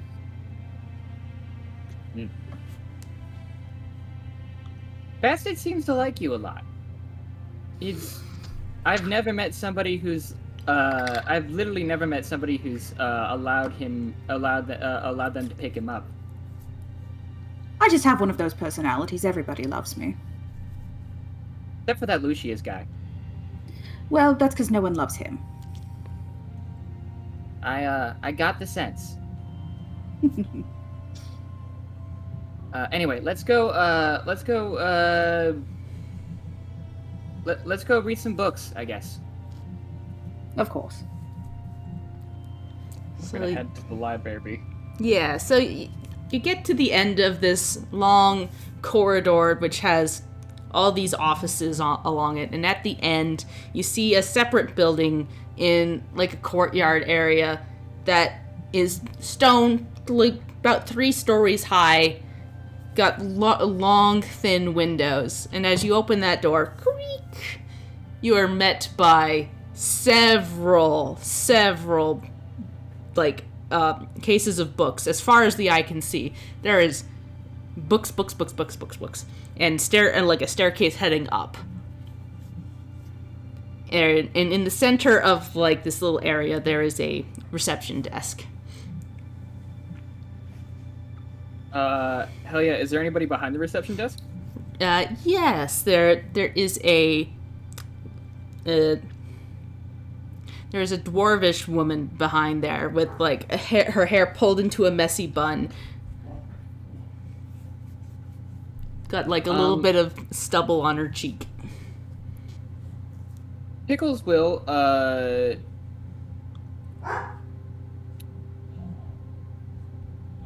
would like, Pickles... So Pickles will, kind of take a look around, and, he, With him being trained in library lore, I guess I should ask, is there a readily apparent organization system? Like, are there, like, shelves or sections labeled that he can see?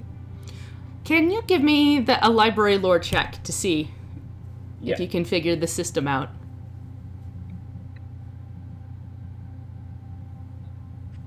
Yes, I will do so. Okay, that's a 20. 20. Okay, just one second.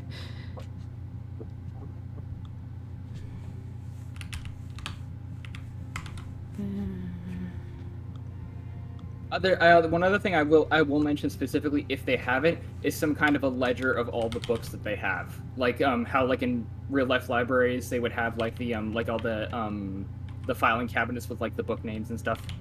Anything like that they have. Yeah. So, kind of taking a look around, there's definitely a system here. It is a system you haven't quite seen before, though. If you took the time to, like, look, like, sort through it all, you could probably figure out this system pretty easily. But you do see, like, on the front desk where this dwarven woman is, there is a huge directory-looking book with, like, lots of little cards stuffed in these little pockets and on different parts of this book. Gotcha. Okay.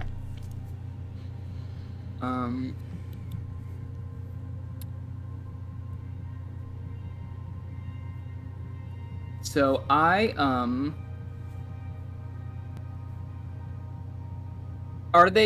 is it arranged by subject? It seems to be. Okay. It might be a sneaky use of a spell. I would like Pickles to go up to the front desk, and he will is the dwarf like eyeing him, like, suspiciously at all, or is she just kind of like letting him? She is watching you, but it doesn't seem to be, like, out of malice. It's just she is sitting behind the counter watching, kind of like flipping between you and Vaz, kind of just watching. I would like... Oh, sorry, go ahead. It's kind of quiet in here, and there's not a whole ton of folks. So just because you're entered into the building and haven't introduced yourself, she is just kind of watching. Okay. I would like Pickles to go to this ledger, and I unfortunately don't have, like, I think there's, like, some kind of a quick reading spell, but I'm going to make use of the spell Approximate to see if I can using this spell, get a sense of like how many pages like in this directory, or how many books in this directory might be to do with curses or blood curses, that kind of thing. Like based off, if I can find the chunk of this section, does that make sense? Like I'm looking. Yeah. I want to imagine like he's holding like the section. Like okay, here's the start of the section. Here's the end of the section that might be to do with this.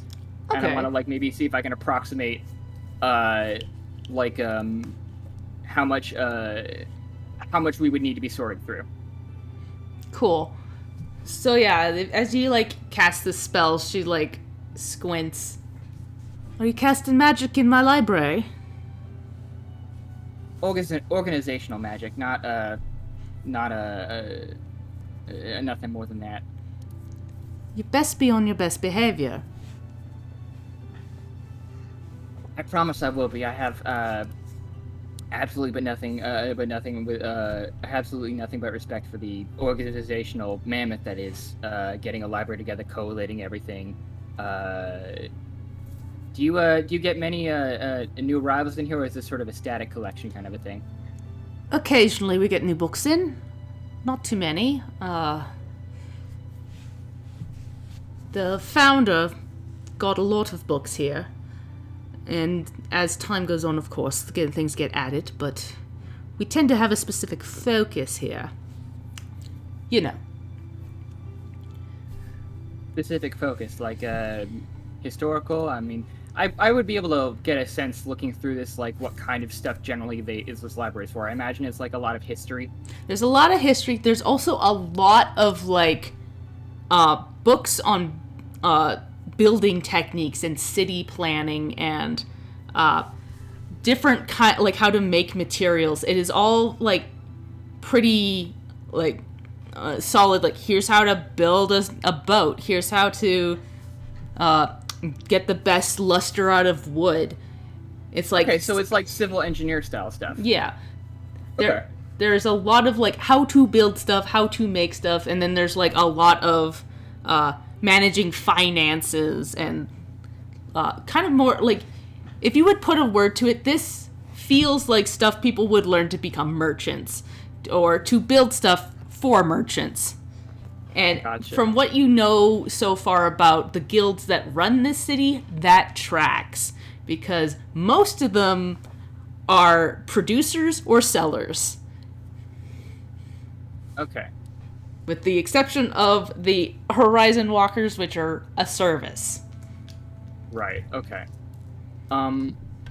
In that case, Pickles would like to focus on, like, local history, any sort of, like, local folklore or rumors, like noted threats in the area, any sort of, like, maybe combating, like, you know, any notes of historical, like, encounters with, you know, entities that might might curse someone, things like that. And for his own benefit, he'd also like to focus on any religious texts regarding Lexodus. All right. Anything like that's here. So, flipping through here, you do find that there are probably about 3 to 4 books that kind of talk about curses. 2 of them seem to be in the students-only area, though.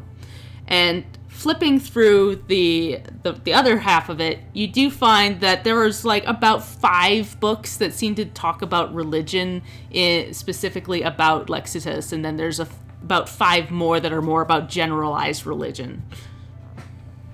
Okay.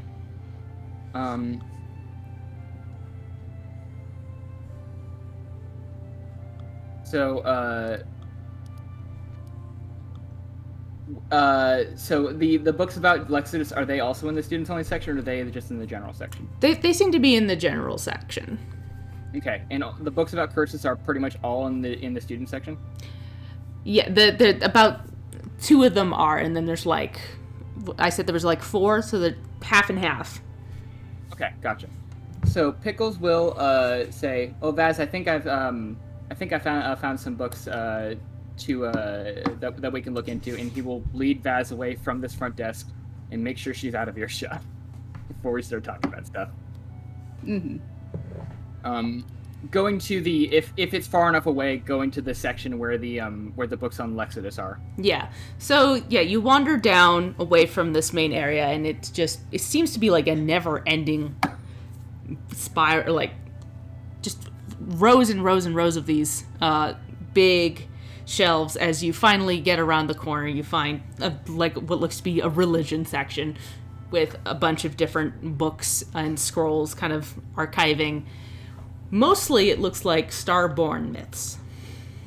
Gotcha. So before we get like into researching that specifically, Pickles will go, okay, listen, there's one book out here that's not in the student-only section that is to do with curses, which is what you're looking for. However, there are 2 in the students-only section. I don't know how the hell to become a student here. It seems like they a lot of what they do here is to do with like infrastructure and the guilds and stuff, so we would likely have to be a member of one of the other guilds, but I don't think we can do that because we're already a member of the Horizon Walkers, so I don't know what we want to do. Do we want to try and bluff our way through?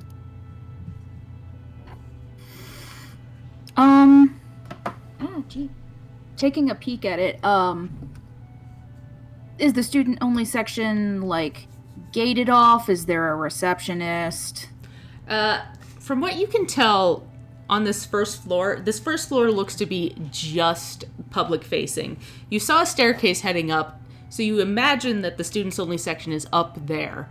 So you haven't explored up there. Can we go to that staircase, actually? Just not past it. And I'd like to cast Detect Magic. Oh, yeah. So A 30-foot emanation. as you, like, get to the base of the stairs, you kind of look up, and at the top of the stairs, there is a door that is bolted. And as you cast that Detect Magic, you see runes light up along the edge of the door.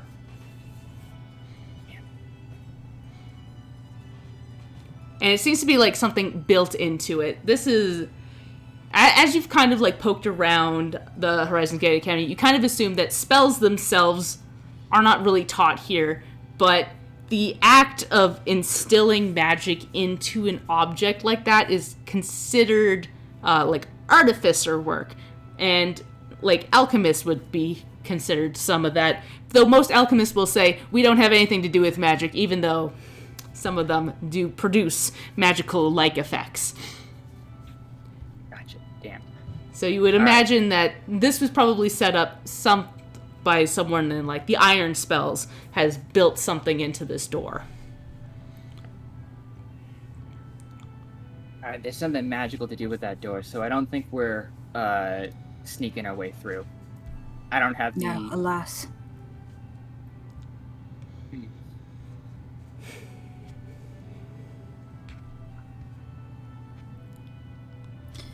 Well, you shame to come all this way and not at least look at what they have. Mm-hmm. Why don't we start with the because this seems to be enough, more than enough for what I'm looking for. Why don't we start with maybe these blood curses book that you're looking at, see if it has anything for us. Mm-hmm. So we'll go and find that. And yeah, Vaz will make her way over to where Pickle said said book was. Yes.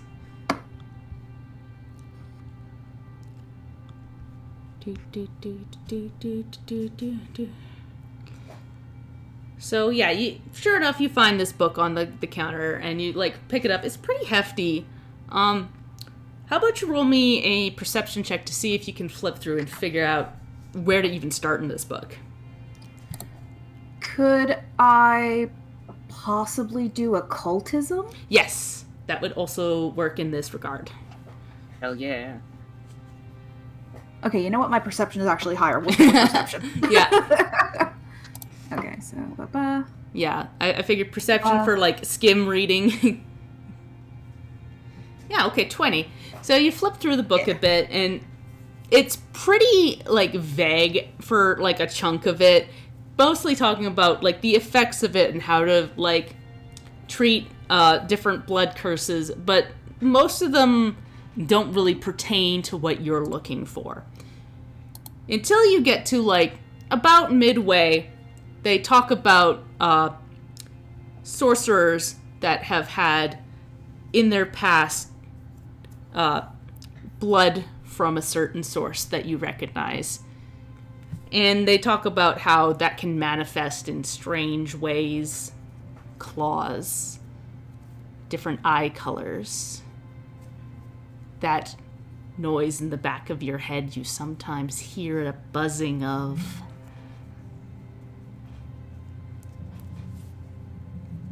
And they talk about how it's very hard to fight that buzzing noise. And many have disappeared into the woods because of it. Most folks think there is no cure. There is a note about those that have fought it for a long, long time. And how they would use specific magical artifacts to do so. A brooch that is close to your heart to keep yourself steady. Gloves to protect your hands from what could become claws. And a cloak to protect yourself. It all boils back to protection. To try and block out that noise. But that is about as much as you get out of this book.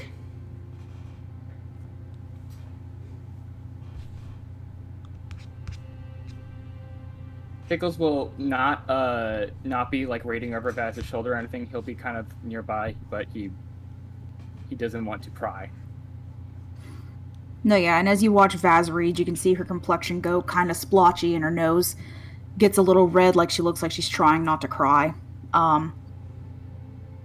Before she snaps the book shut and clears her throat, blinks her eyes a few times. Well, some new information, but nothing like what I need. Gotcha. Well,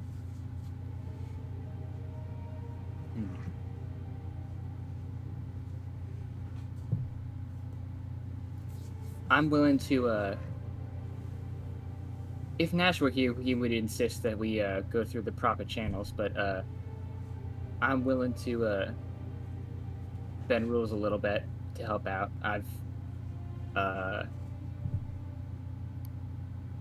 If we're looking for a second opinion.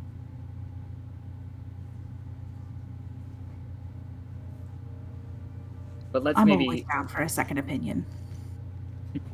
let's maybe take a look at the other information I was looking for before we come to that conclusion, and Pickles would like to go back to where the books on Lexodus were. All right. And I assume by the time we finish up with this, Nash will probably be back. Yeah, at this point, Nash, you would come into the library, and again, that librarian kind of watches you as you enter. Kind of like squints for a second.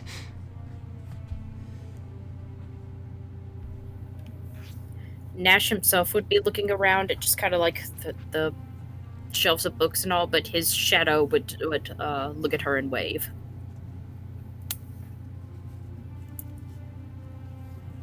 She kind of like purses her lips and keeps a close eye on you as you head in.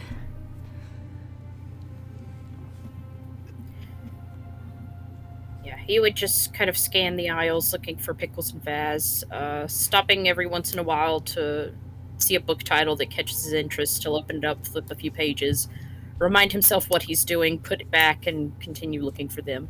Yeah. And eventually, yeah, you meet up with Pickles and Vaz in the back as he is digging into one of the religion books. Do I need to make another roll for this? Yeah, let's make either library lore or perception check, whichever you want to use. Okay, I'm gonna go for library lore then in that case. Where's my proficiencies? All right, here we go.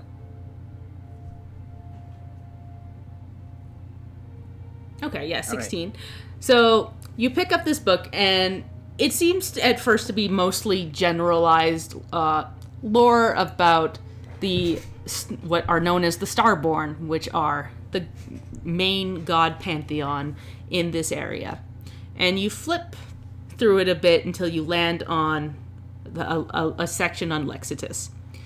And it basically says that she is one of the many children of the goddess Ophenia. The goddess Ophenia being the goddess of magic. Lexitus is a twin goddess, her brother being the god of thieves and luck. Many of Ophenia's children are half-human and thus not considered gods, but Lexitus and Vulpes are children of a sovereign dragon, which is a very powerful old dragon. Popular among city guard and the lawkeepers here in Dathgard, there you see note of 2 different versions of this story flipping between this book and another book. In this book, it states that Ophenia was pushing herself into different realms, and and Lexitus could not stand with her mother. She and her brother left to form their own areas. Lexitus formed the library, the Endless Library, while her brother formed the Great Sea. In the other book you flip through, it says that while her brother left the Empire, Lexitus stayed behind with her mother. Both are conflicting in various other ways, but in the first book here, it says that they stood against her tyranny instead and made that the Endless Library. Both eventually come to the conclusion that the Endless Library exists. It is a plane purely of law and knowledge. Knowledge is categorized there, and balance is kept. It says that when she created the plane of law, she also created the Aeons and the Axamites, who in turn brought the Aphrites into existence. Beings born of law that were created purely to help maintain this library. The Aeons and Axamites work in the plane of law, while the Aphrites go out and collect information to bring back to the library.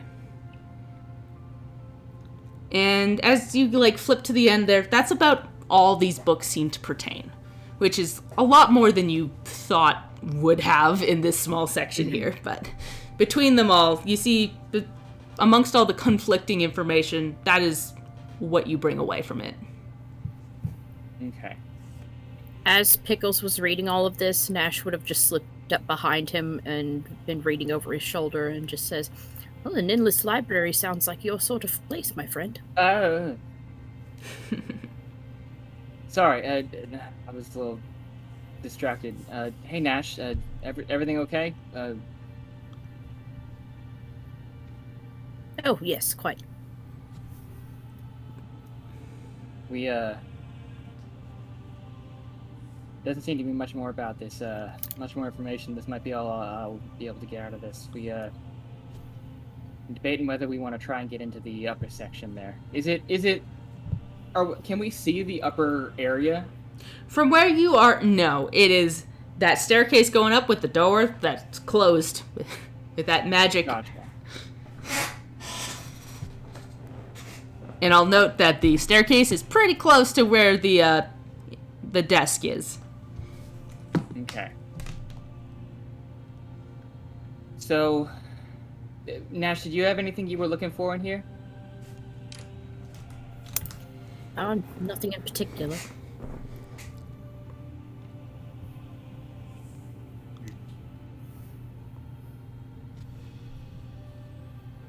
Well, do we want to try and convince her to let us go up, or?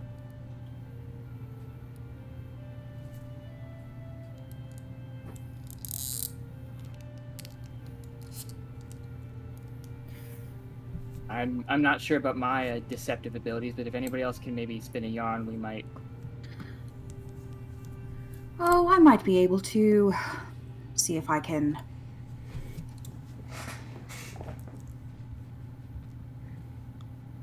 Completely blank on what the fuck I was trying to entertain her senses for a bit. I would like to, as Vaz, go up to the receptionist and start talking to her and acting like I know her, but I'm trying to remember where I know her from. And just spinning this big yarn about how, oh no, we must have met at such and such's symposium or blah, blah, blah, blah, blah, whatever. And see if I can roll a deception to keep her preoccupied while Nash or Pickles tries to scale the staircase. Okay. So yeah, roll me... I think this is actually a performance because... Okay. Still not bad, but... We still got hero points. I do have my hero point. Yep. I'm not using my hero point. You don't need to. No, with that natural 20, 26, she is just like flustered and you talk her in circles. So she goes, no, I don't leave here very often. I don't go out. I don't know you. And that is enough of a distraction for Pickles and Nash if you wish to head up those stairs. Yeah, I think so. When we get to the door, Pickles would like to maybe see if I can use Arcana to like try and dispel or avoid whatever this effect is. Yeah, go for it. Okay. I would like to I would also like to use my pocket library effect to add a +1 to that. Okay, so 24. So yeah, you like put your hand on it and you feel like this burning sensation under your hand as you like try to work your magic through the mechanisms of this door. And you see one by one as these runes like lit up, they start disappearing. Boop, boop, boop, boop, boop. Until all the runes are gone. And then you go to push the door and find that it's also manually locked. Nash, can you...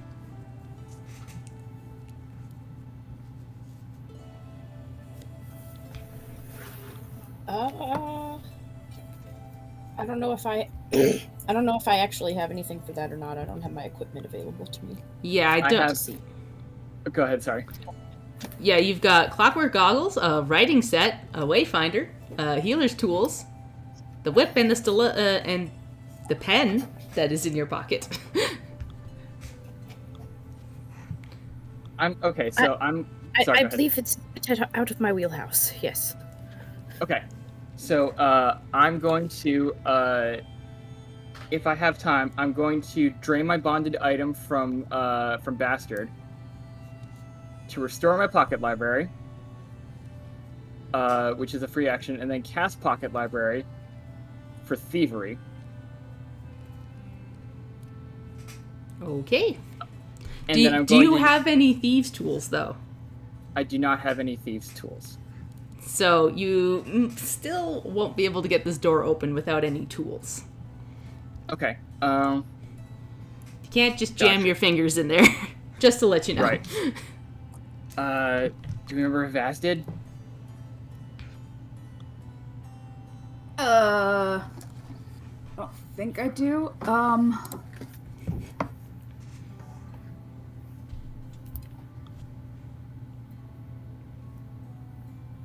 I have fake blood. That's all I have. So yeah, as you kind of like come to this realization, without a key, without thieves' tools, this lock will not open.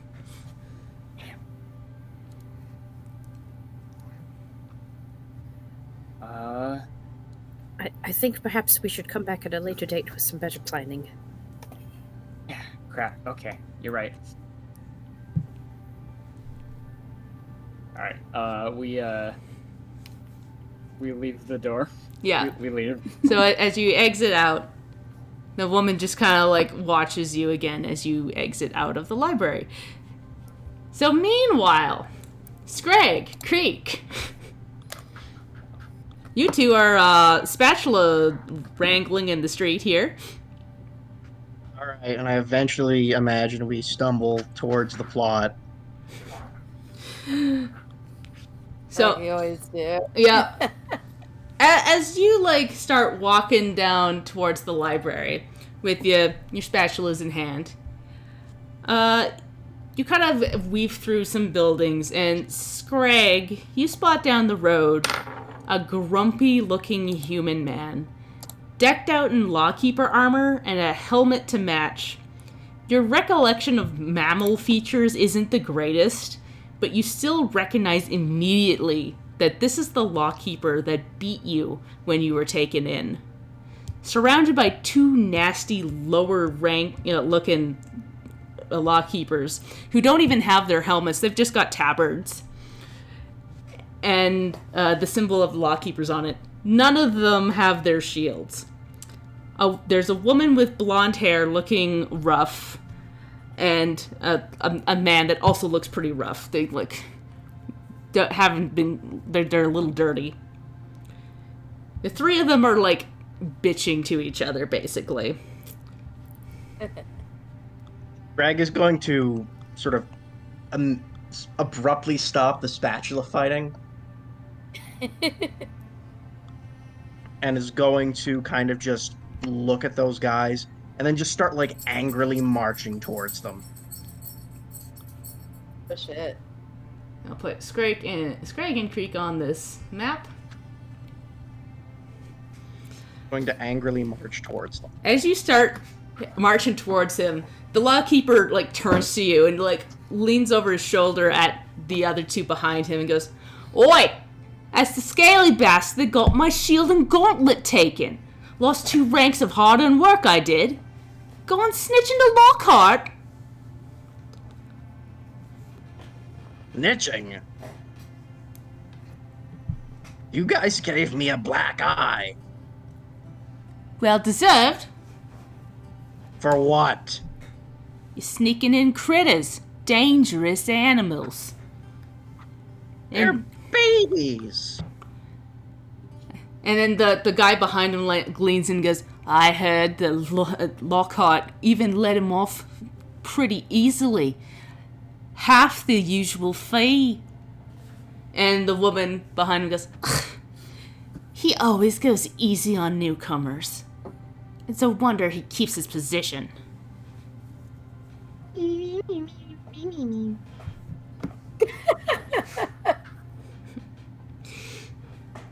What say we give him a real beating, if he's going to be so disrespectful? Anything. Ooh, okay. Creek, like, gives them just like a, like, she's just laughing in the background a little bit, but now, like, they want to fucking fight. Like, Creek is just glaring at them now. Okay. So yeah, Creek, you kind of like come up behind like this. Could you roll me like an intimidation for your glare? Yeah. Got it. Ah, not that intimidating. Yeah, unfortunately. Yeah, they kind of look and kind of sneer a little bit and goes, "You got a girlfriend now, huh?"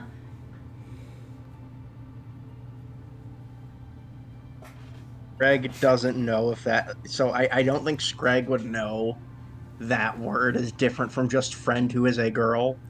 Yep. And then he kind of shrugs. How dare you say my straight? How dare you assume I'm straight? Alright, and so they just kind of sneer and they reach on their belts for these clubs as I'm going to get Nash and Vaz and Pickles to kind of come around the corner here. Oh, thank God. Pickles, yeah, that's it. And as you, like, see these guys coming towards your friends, let's check. It is almost 3 o'clock. Do we want to do a fight, or do we want to call it for today? I think we gotta call it. No, yeah. I super have to go right now. Yep, gotcha. Yeah. This will be it. Okay. Cliffhanger. Next time, fight. Next time, fight. Scrag was going to try to de-escalate, but I mean, if everyone wants to fight... I mean, you could try de-escalating next time on Ace Brigade. Yeah, bye, everybody! Hello. Bye. Bye.